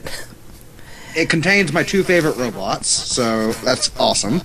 Yeah, the Hedonism bot was actually a last-minute addition. I was like, I have just enough time to fit in this one clip. So, the only change I can see I have to make is I'll have to lower the background music just a tad, but other than that, I'm pleased with it. Are you? Yeah, I mean, like I said, you nailed it right there. Some of the samples are a little hard to pick out, but you're obviously working on that. Yeah, I just have to dial down the background music a bit. That's all. It's no big deal. You know, but no, it's like I knew I wanted to use like the line from They Live. I've come to chew bubblegum and kick ass. You know. So yes, there we go. Wes's jingle. And well, do you want to hear the second version real quick? Sure. It's gonna be the same problem. I gotta dial the background a bit, but here is the second version of Wes's jingle. People of Earth, your attention, please. Oh, yeah. Well, speak up! I have come here to chew bubblegum and kick ass. And I'm all out of Boston. It's the most badass co-host in Liberal Talk Radio, Wes Garskadden. A foul-mouthed, barrel-chested, beer-bellied pile of ugly muscle. Holy shit, you geeks are badass. I apologize for nothing. You know how testosterone is. As a bubbling crockpot of male hormones, I sure do. I couldn't decide. I was like, I personally like the Vash the Stampede drop at the end of the first version. You know, I'm like I'm a huge fan of the Zap one though. That was great. Yes. Well, yeah, but so yeah, until we settle on one, we'll just alternate the two. Fair enough. And I'll dial down the background music later. So anyway, damn it, let me get my show prep ready. Come on. Hello, show prep. Damn it. So it would rather take its own life than be used by you. I don't know what I did to it. Crap. I can pull it up. So, 1 second. Well, I have it up. It's just I can't pull up my... It won't let me pull up my bookmarks because I have my file bookmarked. Right. Come on, you stupid bastard. Okay. Ah! Let's just do it, man. Fuck it. We'll do it live. Damn it. And I actually shaved my box quite a bit, but I'm still working. I don't want to hear about you shaving your box, dude. Okay. I cut some clips. Do it live! Alright, here we go. Always be on tap. No, that's segment 3. So segment 4, here we go. Wes, I was originally going to talk about this last week. Then I was like, no, let's keep letting Mitt, make his news so he can hang himself. And boy, did he deliver. Oh yeah, dude, he's like a freaking Gaff Pinata. Yeah, it's like, so Damn. So, okay, first of all, he went to London, where he insulted the British. Oh, he then... he then went to Israel, where he insulted the Israelis and the Palestinians. And then he went to Poland and, we'll cover Poland. We got all three. But here are some clips from the BBC regarding reversible mittens Romney. Let's see here. You know, it's hard to know just how well it will turn out. There are a few things that were disconcerting. The stories. Just for some background on this clip. So he was asked, "Is London ready?" Now, if you're a normal person, you're going to say, "Yes." Mitt Romney, of course, he's not a normal person. Here we go. You know, it's hard to know just how well it will turn out. There are a few things that were disconcerting. The stories about the private security firm not having enough people, the supposed strike of the immigration and customs officials. That obviously is not something which is encouraging. Well, our North America editor, Mark Mardell, is traveling with Mr. Romney. Mark, if he's here to make friends, he's got a funny way of showing it. Exactly. I mean, he's going to be here raising money for his campaign, but most of the trip is aimed at showing people back in America, beaming pictures back that he's meeting the senior members of the British government. His views on Syria and on Egypt and on other world affairs are being taken very seriously at the highest level. Instead, when he emerged from that famous door in Downing Street, all the American journalists travelling with him wanted to know is, had he offended his hosts? And certainly Mr. Cameron, if he didn't sound offended, he certainly, without mentioning Salt Lake City, said it's easy enough if you put on an event in the middle of nowhere. So, okay, let's go over the way he picked, just the British. This is the British. First, he insults the preparation for the Olympic Games, and we have a clip for that somewhere. Damn.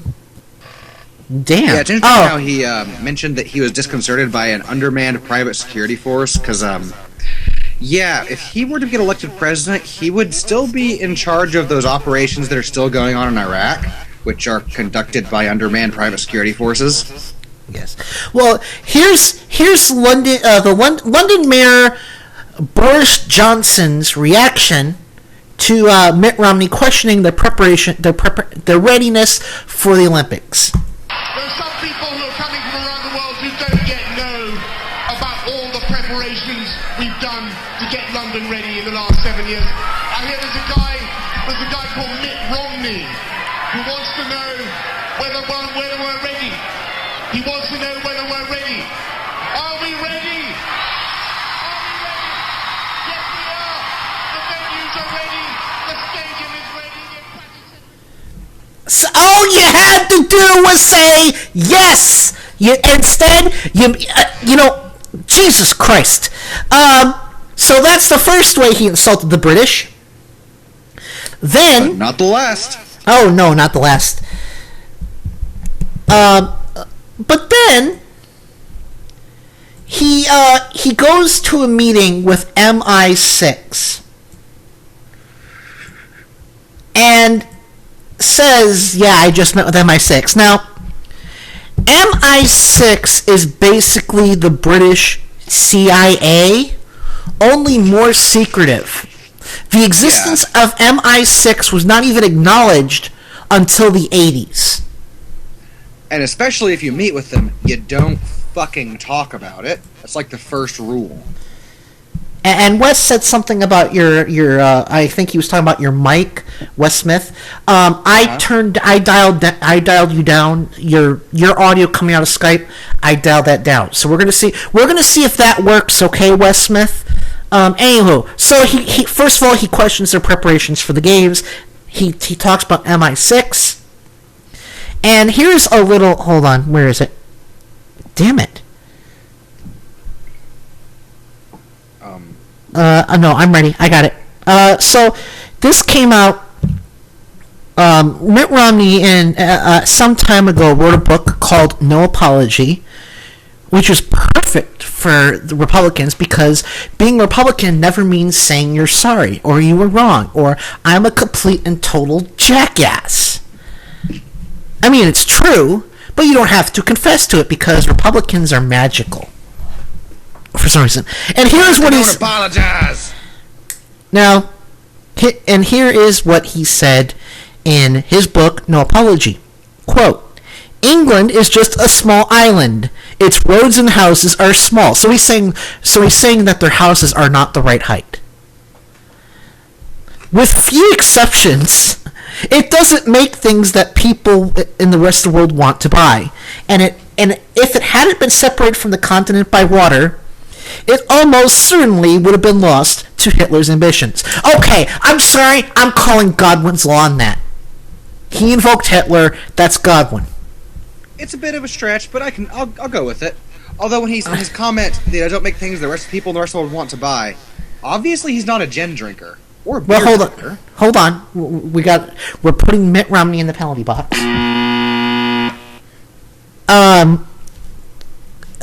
What is wrong with you? You keep drinking gin until you're out of the penalty box.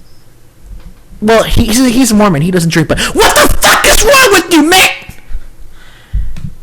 England is one of our closest and most powerful allies in the world, and you pissed them off. I mean, Jesus Christ, I don't know, it goes with a theme here that I think is what he's going for, which is a terrible, terrible choice.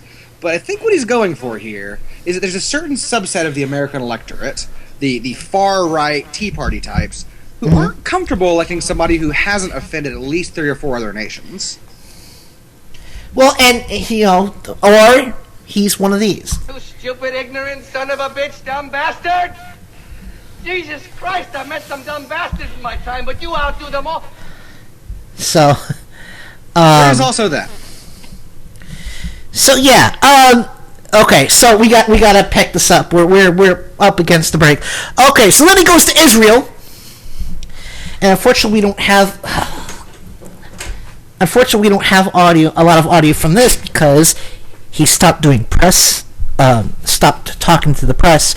We have audio about that in Poland, though. And first of all, he breaks a promise he made to the Israeli government to have his fundraising event open to the press, so he lied. Then he had his fundraiser on a traditional day of mourning and fasting. And, he insulted the Palestinians, saying that they're not succeeding because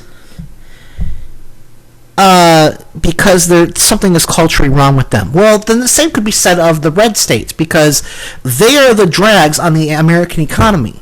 If we just said, fuck you, you're on your own, we're taking back the Civil War, you win! You win the Civil War. We're going to retroactively surrender. Well, I mean, I could actually even more than in a way, I'm gonna do something I will never do again and I've never done before. I'm gonna defend Mitt Romney for a second. What? Because at least in the case of the red, when you put it that way, in the case of the red states, there is something that is culturally, I don't want to say wrong, but there's something very unhealthy in the culture of places like this. I've lived in one most of my life. And Palestine, again, it's not that there's something wrong with the people. It's not that there's something wrong. It's something unhealthy about the continuation of the conflicts. Just like in the South, we're still fighting the culture war. That's unhealthy. Well, I'm sorry, Wes, but... You, my friend, are just a few plums short of a fruit pie. Defending Mitt Romney! What is wrong with you? I think you've been compromised. Shit, he's onto us. Blackwater's a distraction. No, okay, it has to be a promo. I'm extracting that audio first thing tonight.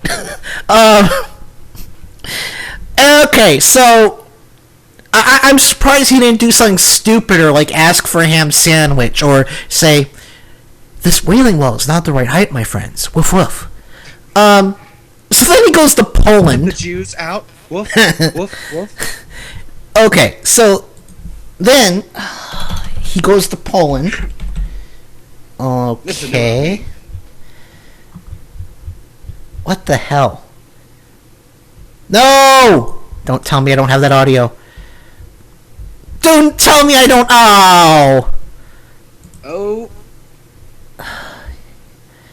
We're. Oh, shit. Shit. Oh, here it is. Got it. So you haven't heard this one, Wes? I haven't gone through all these yet. There were so many Romney fuck ups this week that I need to start sending you the clips. I fell out of the habit. All right, here I found it. Here we go. So this is one of his aides, I believe Richard Gorka. I know the last name was Gorka. So here, thank you. So here we go. Governor Romney, do you have a statement for the Palestinians? What about your gas? Governor Romney, do you feel that your gas have overshadowed your foreign trip? Sight for the poorest people. Show some respect. Governor Romney, just show some respect. We haven't had another chance to ask some questions. This is a holy sight for the Polish people. Show some respect. Show some respect by saying "kiss my ass." You know, that's how we show my mom respect. You remember last week when we called her? I'm gonna get off the phone with my mom and just go, "Yeah, Mom, love you, kiss my ass." Yeah, remember? Called my mom last week, live on the air. Told her, "Happy birthday, Mom, kiss my ass." What the fuck is wrong with you people? I think it's incompetence. Just straight, flat incompetence. They don't know how to run a good campaign. They just can't seem to quite get the idea of being friendly right. Of course, you know, the real theory, and I'm building more and more evidence every day, Mitt Romney is not a human being. Mitt Romney is a cyborg. He is a robot in human skin. Remember this one? Mark Hamill. Oops. Shit. Mark Hamill. I remember when Mark Hamill said that. You weren't here, were you? No, I mean when he said, oops, shit. Oh, no. You weren't here for this one. Here's Mark Hamill at Comic-Con. When I was a kid, one of the great shows playing out in the presidential, and you look at Romney, and I'm sure he's a nice guy, but I think he's like the Thing. He only imitates human behavior. He's not actually human himself. Do you know he... So, yeah, you know... Well, and see, he agrees with me, and who would know more about robots than Mark Hamill? Well... and we're actually going to be playing that for Susie Sampson of the Tea Party Report.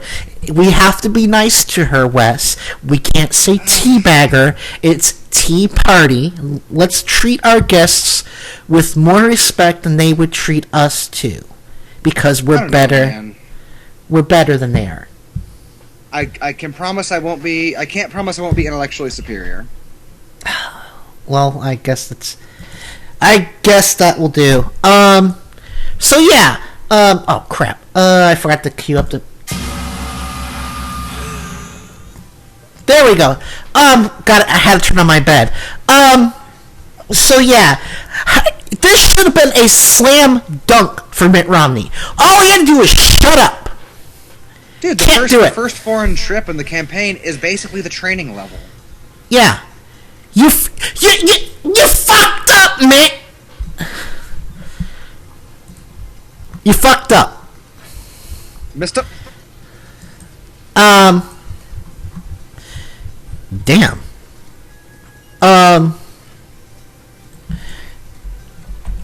Damn, that boy done fucked up. Yeah, so, anywho, we are going to go to break. We're going to play one of my 2 picks for the Howdyland News Bullet. We're going to start airing my 2 picks. Actually, Wes, I may get you involved, so I'll pick one, and you can pick one from now on. Okay. And then we'll, I'll send you the website later. But anyway, we're going to go to break. We're going to come back, and we're going to talk about Michelle Bachman's, or as I call her, Bachman, and her latest witch hunt against a woman who has done nothing wrong. That's right. She's going Don Quixote on our asses, And she's going after windmills. She is going after windmills, ladies and gentlemen. But they're secret Muslim windmills. Yes. So anyway, this is Mike Check Radio. I'm Adam Hebert. Join me, Wes Karskaden, co-host, freshly jingled, and we will be back in. Oh shit! Why is our break so long? I'm gonna have to improvise something. Anyway, we gotta go. Bye. I'm sorry, what's that? I can't hear you over the sound of my deafening awesomeness. This is Mike Check Radio with Adam Hebert.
It's the HowdyLand.com News Bullet with Stan Douglas. Go to HowdyLand.com and click on the Funny Times special offer to receive your free sample issue today. The Romney campaign responded sharply today to accusations by former presidential candidate John McCain that Mitt Romney is, quote, $1,000 haircut plastered all over a pile of stupid. GOP Chairman Reince Priebus was released from his bucket of warm cream just long enough to make this statement. The haircut in question cost $25,000. It's deductible, you know. When asked for his own opinion on Romney, President Obama did that thing with his eyes he usually uses to scare the crap out of his kids. This HowdyLand.com News Bullet will provide full coverage next week when Senator John McCain is set ablaze and scuttled off the coast of Maine. I'm Stan Douglas. A A world of progress radio is thinking about progressive as not right or left, wrong or right, political or social, but simply a heartfelt commitment to finding solutions that are win-win for us all. AWOP Radio's mission is to bring you the voices of ordinary people who are creating, documenting, and living extraordinary positive change. Catch the show live Fridays at 10 p.m. Eastern at awopradio.com, iTunes, or subscribe to the podcast via your favorite podcatcher. Listen on demand at Stitcher Radio, or pick up the AWOP Radio Android app for your smartphone at the Amazon App Store. A better world for all is possible. Join AWOP Radio host Kim G every week for interviews with people just like you, creating real positive change for the good of all. The hell? Are you stuck at home on a Saturday night with nothing to do again? I can't take it anymore! Then join me, my co-hosts, and my guests every Saturday evening for Mic Check Radio with Adam Hebert. Okay. Together we'll discuss the big news of the week from entertainment and politics, talk about the issues that are on your mind, and hey, we'll even talk about general stupidity and jackassery from the American right. You stupid jackass! So join me every Saturday evening, 6 to 9 p.m. Central at my Ustream home, Mic Check Radio. Come on in, it'll be loads of fun. Gee, I sure hope there's a happy ending. I love a happy ending.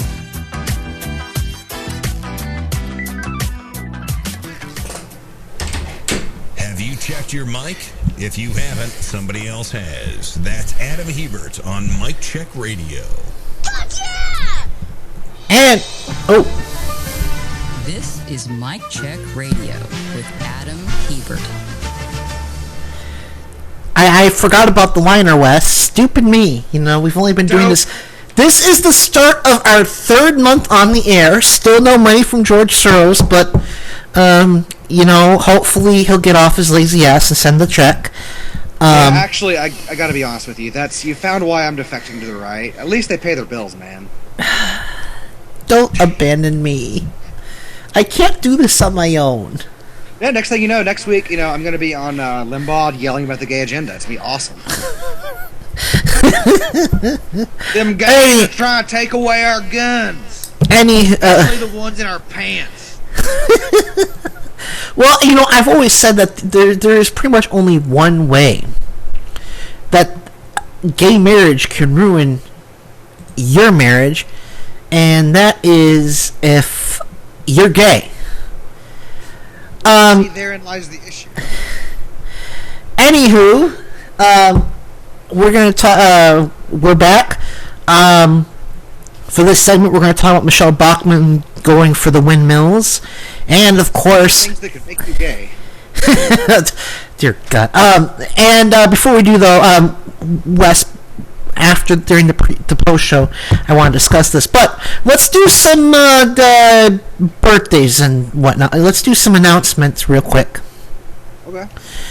Okay, so birthdays for this week. P.S. Mueller, regular guest of Turn Up the Night with Kenny Pick. Cartoonist, agent provocateur, and of course the voice of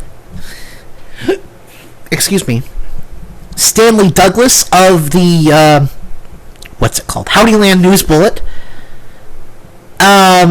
Macaroni, the official rapper of the Stephanie Miller Show, who we will be inviting on next week. And my friend the War Hazards, who is on for the second show with us for an hour to discuss E3. So, and of course the biggest birthday of them all, Wes. We are lucky to be on the air today. Do you know why? Ooh. Do you know why? Because it's the feast of Saint Stefan, the patron saint of mad dogs. No, I am afraid you are... Well, it is technically true. What the hell? Okay, I can't find the clip. I really need to get that under control. Today is President Barack Obama's 51st birthday. No, man, it ain't his birthday because he weren't never born. Come on now, we got to give him his birthday boner. Kenny would kill kill us if we didn't do this. I'm sure he's kind of like, I can't believe they're using my birthday boner, but we'll figure out our own birthday thing. But for now, we're gonna borrow the birthday boner. So, Pete, War, Macaroni, President Obama, here is your birthday boner.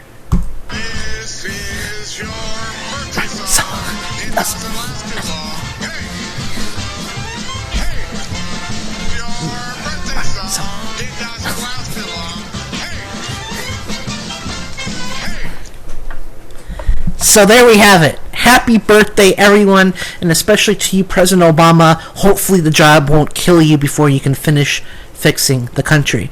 So, let's talk about some right-wing dumbasses, shall we? That's what you do a lot.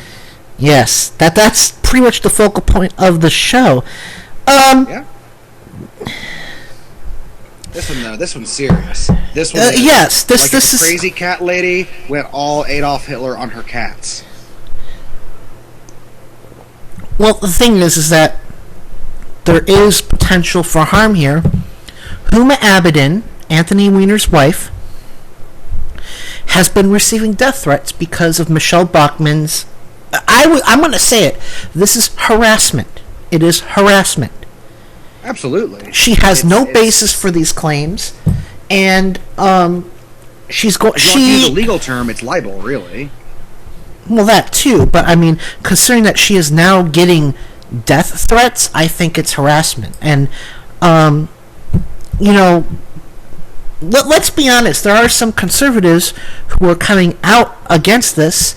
I'm going to play a couple clips from a town hall meeting by Wisconsin GOP Representative Jim Sensenbrenner. Now, this guy is a raging righty,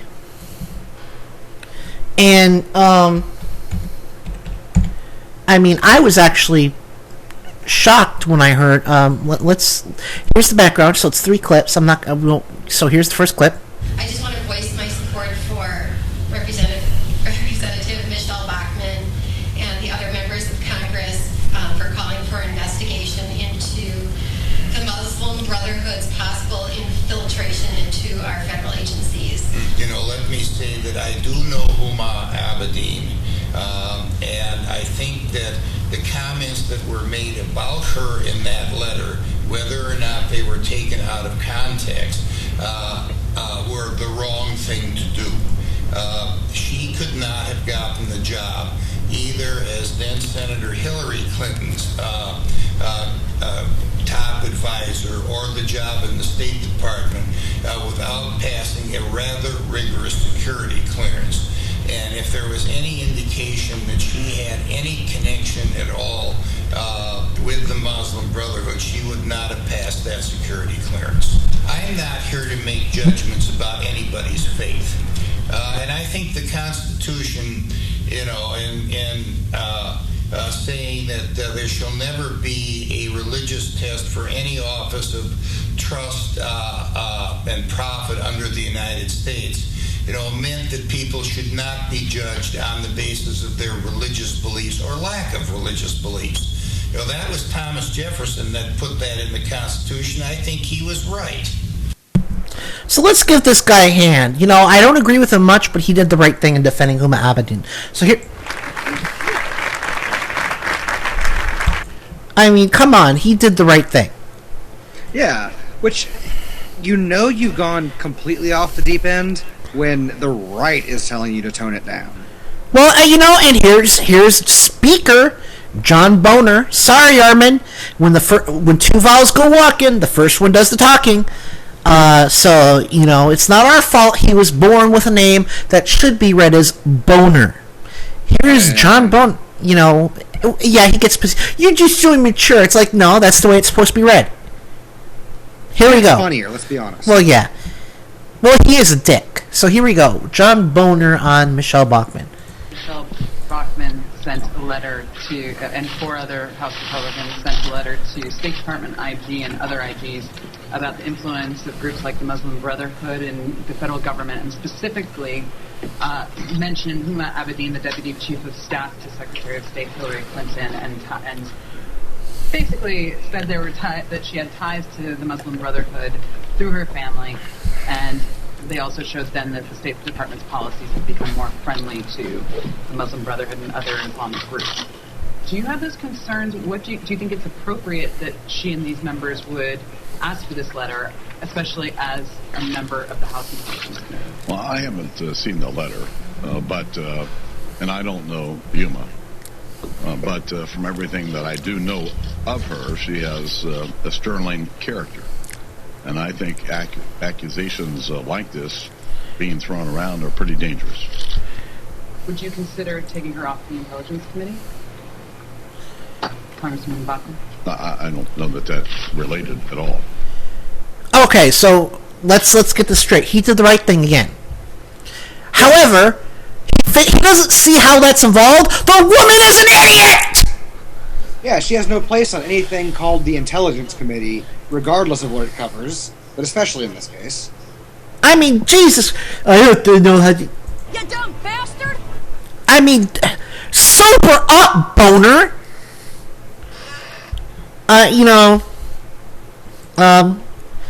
And of course, I mean, but John again, McCain back to the point. It's John Boner telling you to tone it down. And this guy, and of course, John McCain came out, defending Huma Abedin.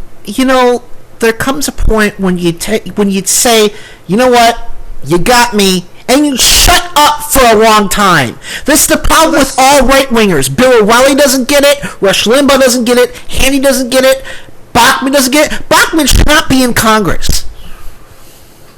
Bachman should not be in a job. I mean, seriously. She is certifiably insane. She makes connections that, to my rational mind, make no sense whatsoever.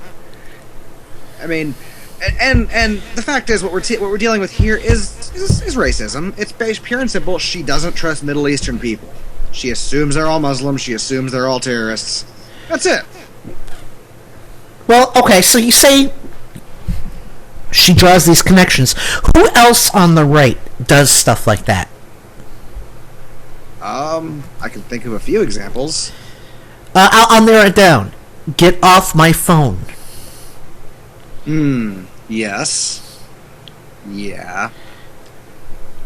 But, so she goes whining to Glenn Beck. And I'm sorry, I have to do this, Wes. We need to build up your Beck tolerance anyway. This is good for you. Okay? So, here we go. Glenn Beck, this is like 1 pound of dumb.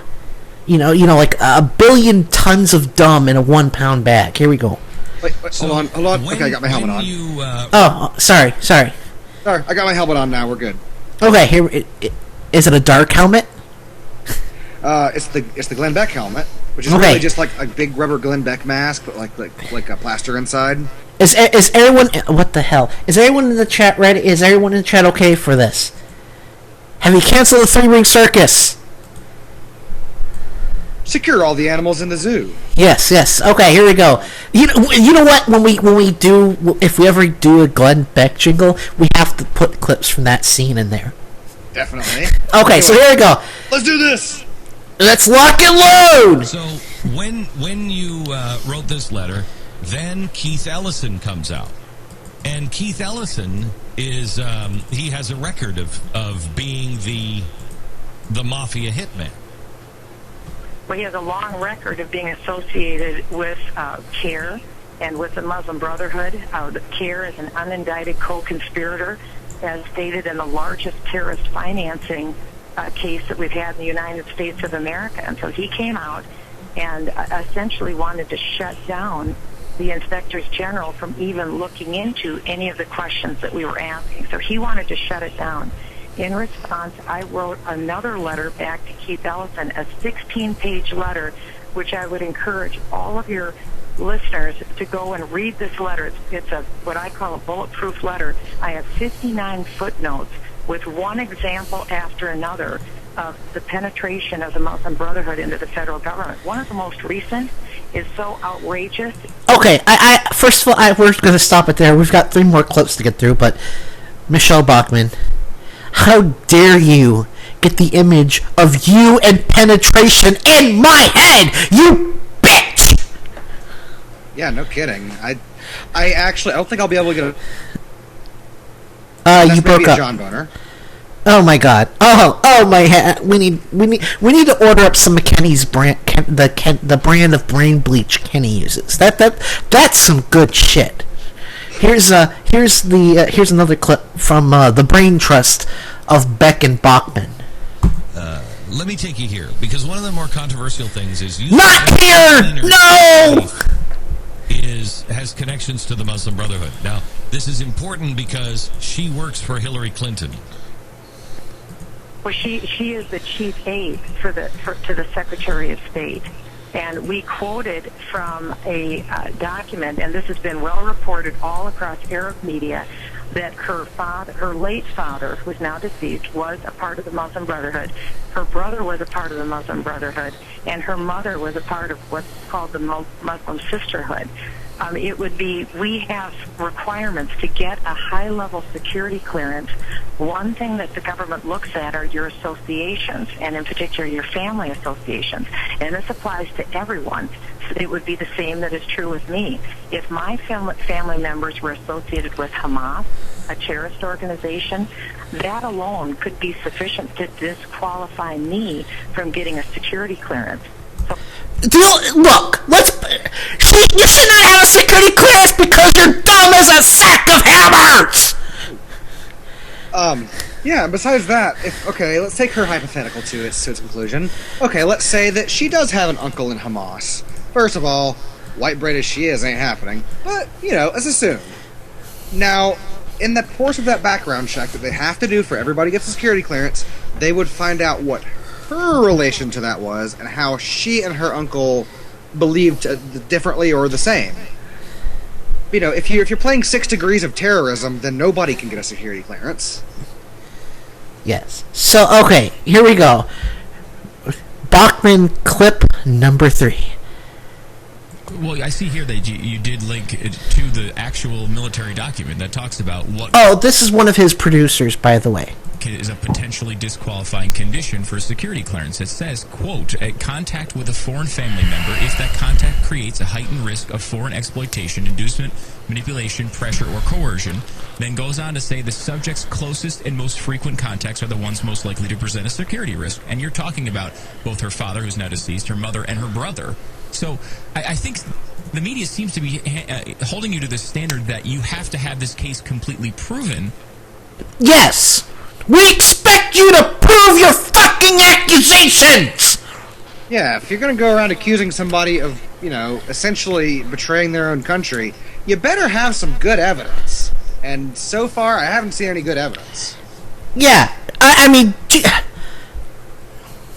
Alright, we're almost done. And then it's Asshole of the Week. We're almost in the clear, buddy. Last one. The Al Jazeera links that you put in, and you said, "Here, go find the story on Al Jazeera." They're broken links now. We can't get to them this morning. Really? Oh, yeah. So we're going to need to... Maybe we can go in the past and dig them up so we can resurrect them. We're going to have to get them because they've either been scrubbed or they're being hammered, by so much traffic, which I highly doubt. But so that's... you have links showing that in Al Jazeera's... I'm going to go out on a limb and say the links don't work because they never existed. Well, yes, but you can just claim Al Jazeera says whatever, because obviously they weren't broken from traffic because nobody watches Al Jazeera except a huge portion of the world. I mean, Jesus Christ. Alright, let's do Asshole of the Week. We're running out of time. Where is my jingle? Let's do this, Asshole of the Week! Well, I'm sure in an asshole mood after that. Yeah. Talk about assholes, man. Who is he? He's an asshole, sir. I know that. What's his name? Asshole. Major asshole. I knew it. I'm surrounded by assholes. Were you born an asshole? Asshole? Or did you work it in your whole life? Either way, it worked out fine.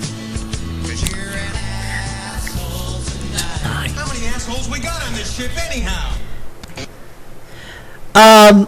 Before we get started, Wes points out that Michelle Bachmann may not have any relatives in Hamas, but she probably has one in the Klan.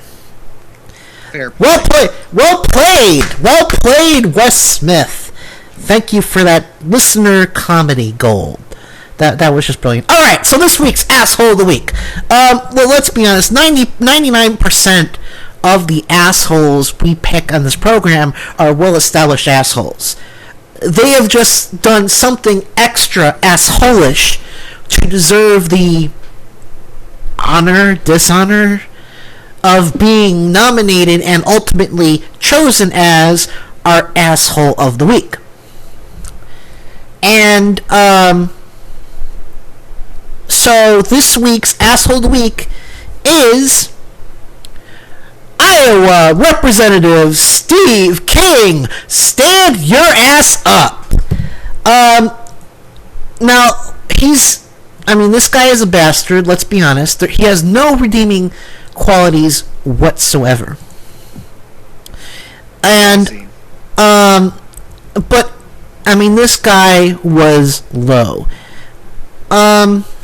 Shit. It's worth noting, actually, the reason that I voted for him for Asshole of the Week was because he was actually nominated this week for 2 separate incidents. Yeah, this guy... Okay, so, first of all, let's talk about his, Please tell me... Okay, we have both. So here's the first clip of him explaining why we shouldn't ban dogfighting. And,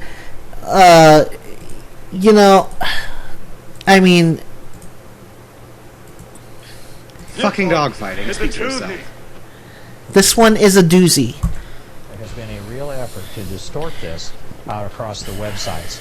And what I've said is that we need to respect humans as more than we do animals. Whenever we start elevating animals up to above that of humans, we've crossed a moral line. For example, if there's a sexual predator out there who has impregnated a young girl, say a 13-year-old girl, and it happens in America more times than you and I would like to think, that sexual predator could pick that girl up off the playground at the middle school and haul her across the state line and force her to get an abortion to eradicate the evidence of his crime and bring her back and drop her off at the swing set, and that's not against the law in the United States of America. I have told Wayne Pacelli and the people who believe that we should focus all of our efforts on anything that they can bring that limits activity around animals, that we need to respect and revere human life first, animal life second. That is... Okay, we're done with this one clip. So, because abortion is legal, we should let dogs kill each other. Okay. Yeah, somehow, You disgust me. First of all, if somebody impregnates a 13-year-old, then yes, they have broken the law, actually. That's called statutory rape. And transporting a minor across state lines. And that's kidnapping, actually. That's the legal definition. Kidnapping of a minor. So, now, if somebody picked up a dog and drove him across the state line and, got them to get a doggy abortion, I don't know, then that would be a very creepy but significantly less illegal. Yes. Alright, so damn it, we're gonna have to shave some time off this break. So here's another part. He goes birther. And Tracy, your question is, you know what, no one else does though. After all the facts that have been presented, I would like to know why you aren't investigating Obama's ineligibility. Well, Tracy, I looked into that before he was sworn in for the presidency. We went down into the Library of Congress and we found the microfiche there of 2 newspapers, only 2 newspapers in Hawaii. Each of them had published the birth of Barack Obama. I believe his birth date is August 4th. This was published on August 11th, if I'm not mistaken. But in any case, it would have been awfully hard to fraudulently file the birth notice of Barack Obama being born in Hawaii and get that into our public libraries in that microfiche that they keep of all the newspapers published. That doesn't mean that there aren't some other explanations on how they might have announced that by telegram from Kenya. The list goes on. But drilling into that now, even if we can get a definitive answer, and if that turned out to be that Barack Obama was conclusively not born in America, I don't think we could get that case sold between now and November.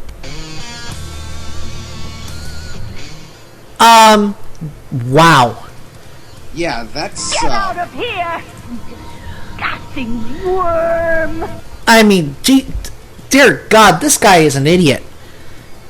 And this guy is one of Michelle... We've seen the birth certificate. It's there. We've seen it. Yeah. It's... I'm sorry, it was a certificate of birth, not a birth certificate. Well, you know, John McCain wasn't born in the United States. He still received citizenship because his parents were fucking citizens. It's not about where you were born unless your parents are not a citizen. If you were born to U.S. citizens, one or both, you inherit that citizenship, you dumb fuck. Yeah, but he looks foreign. I've got that out of my system. We're going to go to break. We're going to play the Tea Party Report because we have a special guest. Remember, Wes, suppress your murder fists. Suppress your hate finger. That just sounds filthy. We're going to treat her with more respect than she would treat us in the given situation. We will be back, and I've got nothing. So we'll be back in the... Yeah, we're going to break.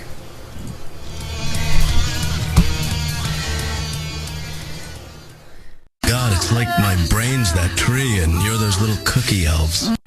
Smarter than Savage and sexier than Limbaugh. This is Adam Hebert on Mic Check Radio.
Unfiltered truth, news, and opinion.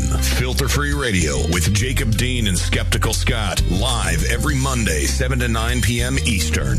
Radio or not. And filterfreeradio.com. I'm not claiming to have any answers, let alone the answer or a answer or a logical answer. I don't even know my name. Heck, I don't even know where I live. That's the one. But the point is just starting the conversation is where it starts. You just simply start talking about it, and then you start thinking about it, and then we're thinking about something that could bring about a real solution or a real change to really benefit a whole bunch of people rather than a reality TV show. Look at things how they really are and talk about we can really solve some real solutions. Filter Free Radio, Monday, 7 to 9 p.m. Eastern. Radio or not. And filterfreeradio.com. Sampson standing in front of the protests at the Chick-fil-A.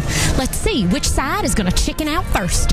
You obviously went to Chick-fil-A today. Yes. I see a little dribble on your chin. Why do you support the president of Chick-fil-A? He has the right to express his opinions. Are you offended when gays have sex? I don't think it's right. Does it hurt you? It hurts some people. It hurts God. Have you chatted with God? Yeah, he says he doesn't like it. There's a lot of things I don't like, but you know what? They have the freedom to say it and speak. I don't like some Chick-fil-A sauces. I remember the Jim Crow laws. We were discriminated against simply because we were black. Right.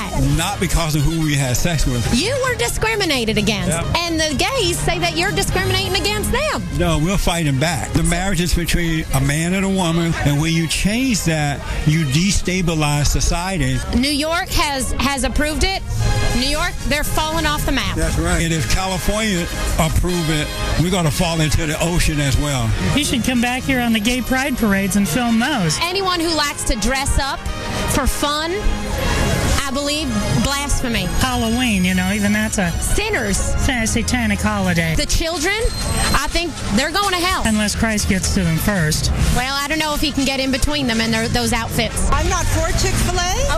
I'm not gay, but I'm for human rights and civil rights, and people should live how they want to live.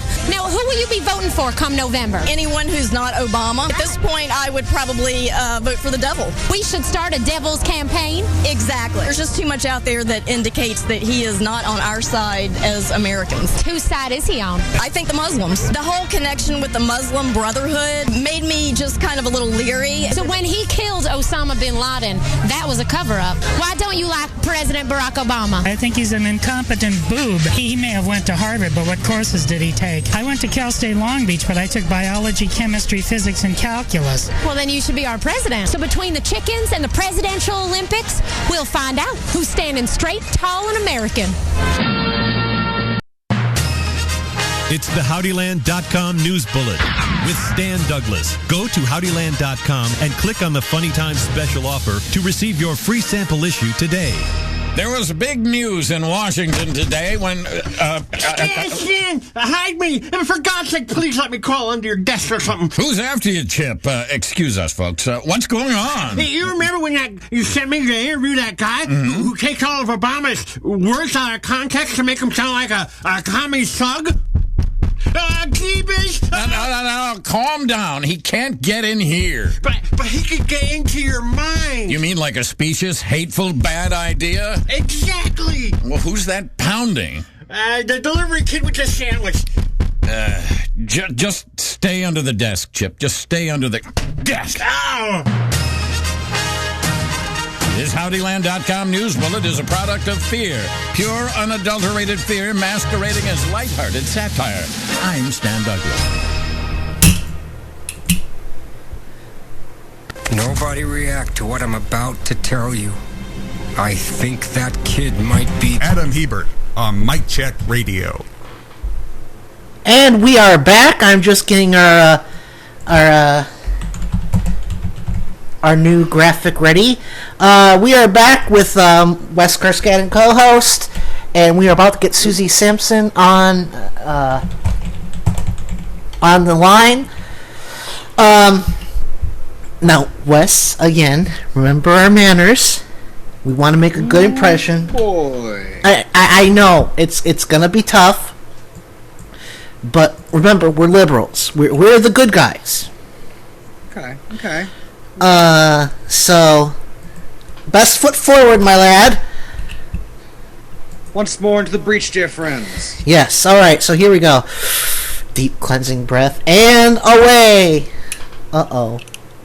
That's not what I wanted. Crap. Add the conference call. There we go! There we go. Right. So we're dialing. We're dialing.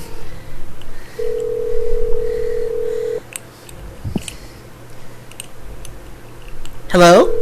Oh, never mind. That must have been you. Oh no. Teabaggers screen their calls. Hey! I told you, tea partier. Your call has been forwarded to an automatic voice Uh-oh. system. 9-1. Oh, crap. Oops.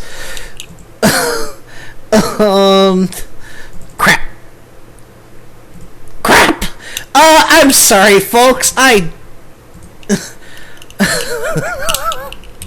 Sorry about that, Wes. I didn't want her phone number published, so I was like, I'm sorry. Let's try again, shall we? We'll have to edit that out in post. So here we go. Let's try getting Susie Sampson on again. Add to conference call. Oh dear.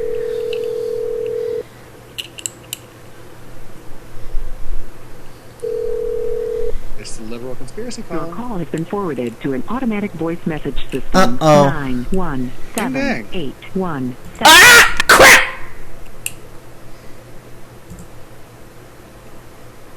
Okay. So what do we do? I guess she don't want to talk to us. Well, here's what we're gonna do. Because I've got some news that I really want to promote. And a friend of mine, is about to get published for one of his short stories is about to get published, and I told him I would promote it for him. So my friend Robert Wood in Oregon is about to get his first story published in an online nonprofit children's horror magazine. The magazine is called Underneath the Juniper Tree, and his story is Playing in the Dark, and it will appear in the summer issue this September 1st. That's cool. He's getting I'm very proud of him. We used to be writing buddies. I invited him on the show. Unfortunately, he is kind of on the shy side. I said, I'm not going to make you come, but the bottom line is that part of being a professional writer, which is what he wants to do, is promotion. If he attaches to a publisher, he will have to go promote his books. And I told him, I said, I'm not going to make you do this, but I would think it would be easier for you to talk to me, someone you've known for 6 years, than to talk to people you've never met before. And, I said... people have their own comfort zones. No, and I told him, I said, the offer is open. You just say, I want to come on. I told him, as long as you get to me by, midnight on Friday, as in Thursday night, I will bump a story to bring you on. So let's try Susie Sampson. Oh, wait. Let's give my friend Robert, excuse me, some applause. Congratulations, Robert. I always knew you'd do it. So let's try Susie Sampson one more time. Please, dear God. Add people to this call. For a grassroots organization, they sure are hard to get access to. Well, I hope I didn't offend her. I told her, I said I would, and I'm being serious. I hope I didn't offend her. Oh. Hello? Susie Sampson? Hello? Yes, ma'am. Is this Susie Sampson? Yes, it is. Hi. I apologize for being late. We did try to call you, but you didn't answer, so we just did a quick promotion for a friend of mine. I hope you're not offended. No, not at all. No worries. I not at all. I wasn't sure I saw someone calling, but then I wasn't sure of the number, so I I didn't know whether to pick up or not, so I apologize. Oh no, I don't know. I don't know what number we have that shows up because I don't have an actual Skype number. I just have a paid subscription. So I'm glad you weren't offended. I was kind of getting worried. You were on with me. I'm Adam Hebert. I'm Adam Hebert, and my co-host Wes Karskanen is in Chattanooga, Tennessee. Hello. Hi. And hello, how are you? Oh, pretty good. Except being in Chattanooga. I have never been to Chattanooga, so I cannot say. But thank you for joining us. I really do appreciate it. You know, when I heard you were doing the Chick-fil-A story, I was like, okay, I think I'll ask her on because it was pretty much one of the big stories in the news cycle this week. So, you know, thank you for joining us. We played it during the break because I know you know what's in it, but I wanted to make sure everyone else did. So we covered that. So do you think this is going to be a long term? You know, that this bump in sales we saw is going to be long term, or what do you think? No. Oh, come on. After just I don't know, maybe another week, but then people forget, and you know, I figure if my fellow conservatives think about if they think about, you know, do I want Chick-fil-A or McDonald's, maybe they'll choose Chick-fil-A now, but, you know, we don't stick with our opinion for that long. Yeah, we have what I partially jokingly refer to as an ADHD culture. Of course, I'm allowed to say that because I have ADHD. So, well, you know, plus, remembering things for more than 2 days is really hard. Yeah. It's very difficult, and you can't expect my brethren to remember that kind of stuff. Yeah. Well, now, correct me if I'm wrong, but since he's the last one standing currently, you are supporting Mitt Romney for president. Is that correct? Of course, I'm supporting Mitt Romney. He's the GOP nominee. He was not my first choice. But, you know, at this point, beggars can't be choosers. Do you mind if I ask who was your first choice? I know I've heard it before, but I've probably forgotten. No, my first choice was Michelle Bachmann. We actually talked about her today. What do you think of her going after? Nothing but the nicest things. I can only imagine. Wonderful lady. She's never said a crazy word in her life. Really, she's bringing sense to this chaotic political system. What Wes said. I would expect nothing less. You're in California, is that correct? Yes, I'm in Los Angeles these days. Okay. I'm from South Carolina, but I'm in LA. Are you familiar at all with San Diego Comic Con? Yes, I am. It's where lots of people dress up and they go and do weird things.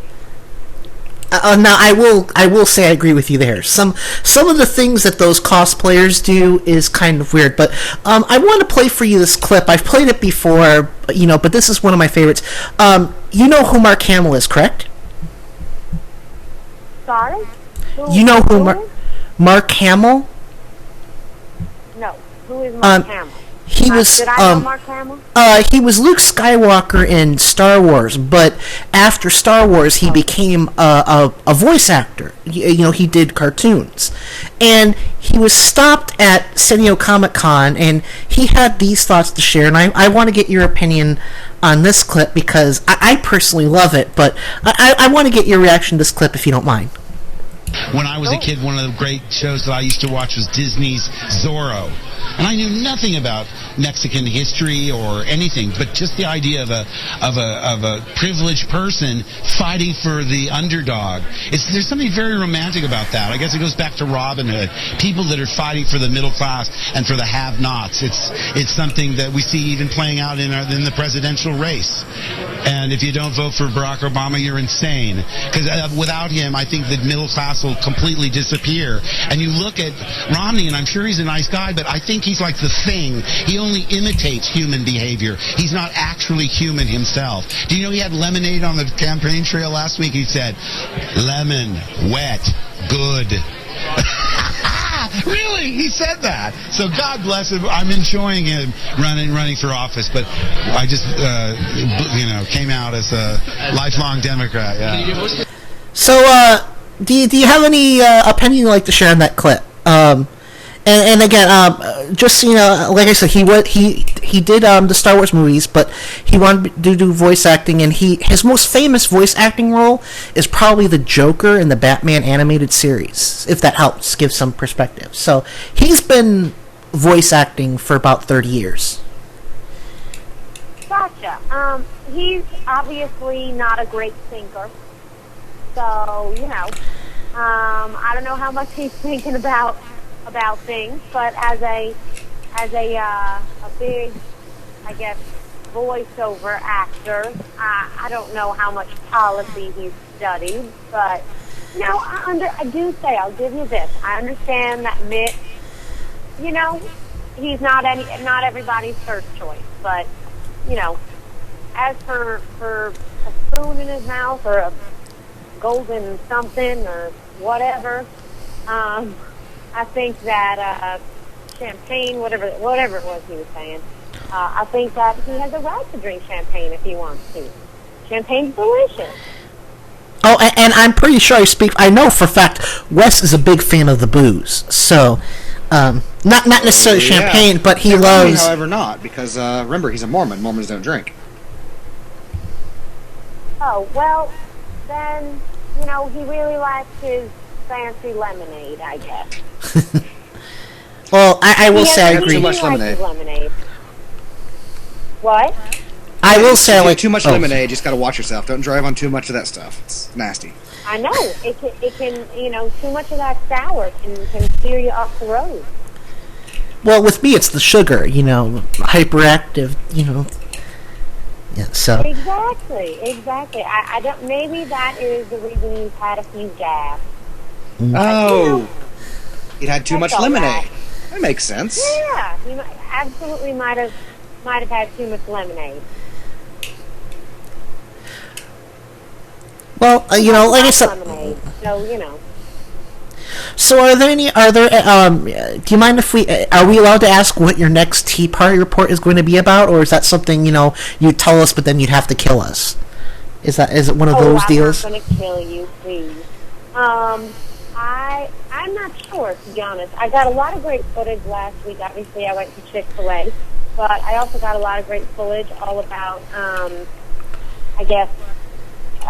footage about, just what's going on and people's feelings on the country. So I still have to figure it out. But if you have any ideas, I'd be happy to take them. Well, I don't have any off the top of my head, but if I come up with anything, I'll definitely drop you a line. I promise that. If I come up with if I get a flash of inspiration, you'll be the first to hear. And what about you, Wes? Do you have any ideas? I'll have to get back to you on that one, because, I don't know. Thinking's hard. Thinking is hard. That's why I try not to think too much. I can appreciate that. With me, it's just a question. It's just a question of focus for me. Even though we don't agree. Yes.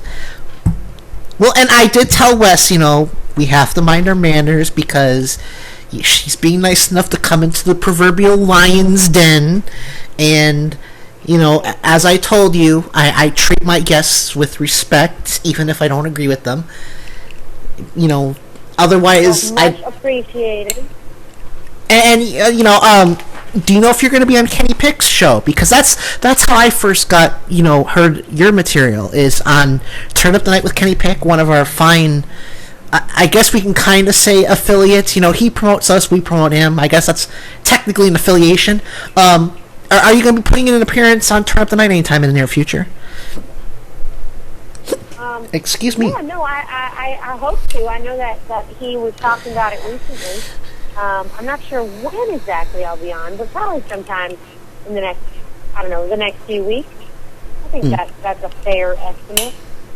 Well, Kenny Pick's a really nice guy. He's one of the people that I directly draw inspiration from. So, thank you for... He's lovely. Yes, and thank you for doing his show, because like I said, I up until then, I apologize. I'd never heard of you. So, and then That's okay. I'm trying to get my name out. That's what it's all about right now. You have the place then. You have a pair of vocal cords that will get your name out. Anyway, I apologize. We're getting close to the top of the hour. What I'll probably do is next time, if you're, of course, willing to come back, is I'll probably have you on a different segment, because I feel kind of bad, but at the same time, I'm looking at the clock, it's like, uh-oh, we're in trouble. Of course, whatever works for you. Yes, I'll definitely be in touch sometime soon. I don't know what we're going to do. I know we're on next week. We're off the 25th because I'm moving back to college, which I'm sure you have opinions on college. But we will definitely be on the air on the 1st, so maybe we'll look into having you back on then if that's not too much trouble. Absolutely, not too much trouble at all. I'd love that.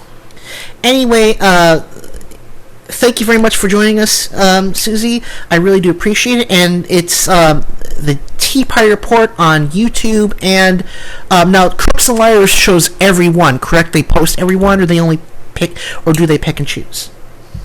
No, Crooks and Liars is putting up everyone. Huffington Post is putting up everyone. Okay. And yeah, you can get it on youtube.com/Tea Party Report, or you can find me on Twitter, Susie Sampson. And Facebook, for that matter. Yes. Well, that is how I got a hold of you. But anyway, thank you so much. I really do apologize for, having to end it so quick because I was enjoying it. But, like I said, what we'll do is we'll do it earlier in the show so we're not up against the wall, as it were. Again, thank you very much.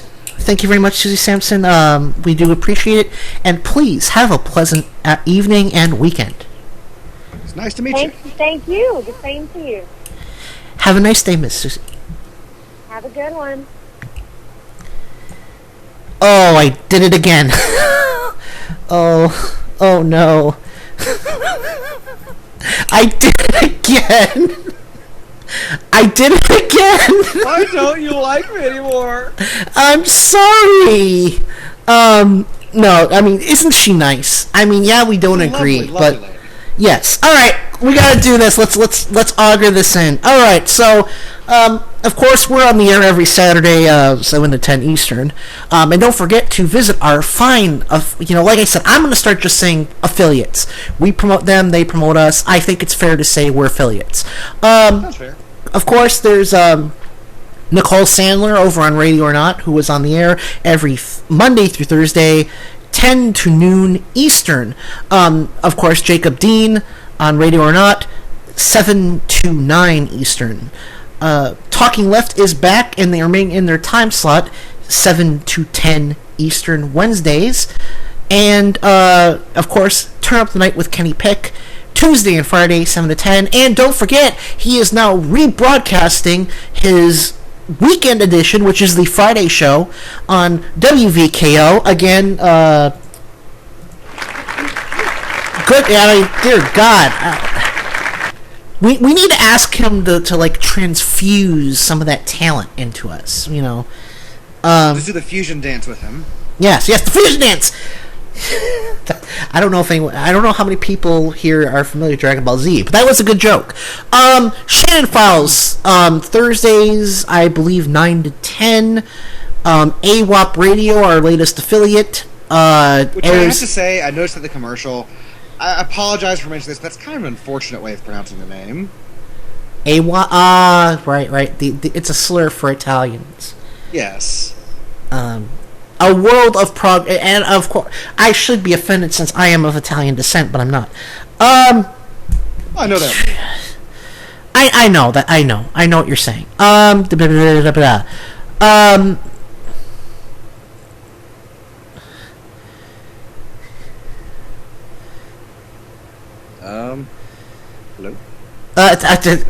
I'm sorry. Space Town. Yeah. I'm sorry. Okay. Jesus Christ. Shannon Files, is it Thursdays at 10 Central, Vic? Correct me if I'm wrong. I believe they're an hour show. AWOP Radio, or A World of Progress Radio. the 10 on Fridays, and the More Me Show every Sunday, 5 to 9 Eastern. I believe that is all our plugs. And please support my friend Robert. Read his, if I don't know if it, it's a nonprofit. I don't know if that means they you can read it for free. Please read his work. He is a brilliant writer, and if I had a fraction of the talent he had, I probably would not be doing this show. Crap.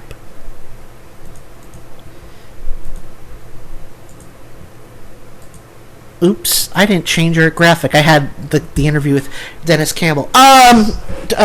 We're up against. We got just under 2 minutes left. Wes, parting shots, please. Okay. When the fuck did chicken sandwiches become political? That's all I gotta say. I don't know. The bottom line is, though, that there is no First Amendment issue here. No one is saying damn cafe. I believe it's pronounced cafe. Whatever. Damn dude. Point is, the bottom line is no one is saying he has every right to express his opinion, and if as his business expresses and contributes that way, the American people have every right to choose not to visit his business. Exactly. He is free to say whatever he wants. When Republicans talk about freedom of speech, they generally mean freedom of, they want freedom from the consequences of their speech. Yeah. Freedom with what I agree with. Yeah. So, anyway, we're gonna have to play it out. Damn it, where's my jingle? Damn.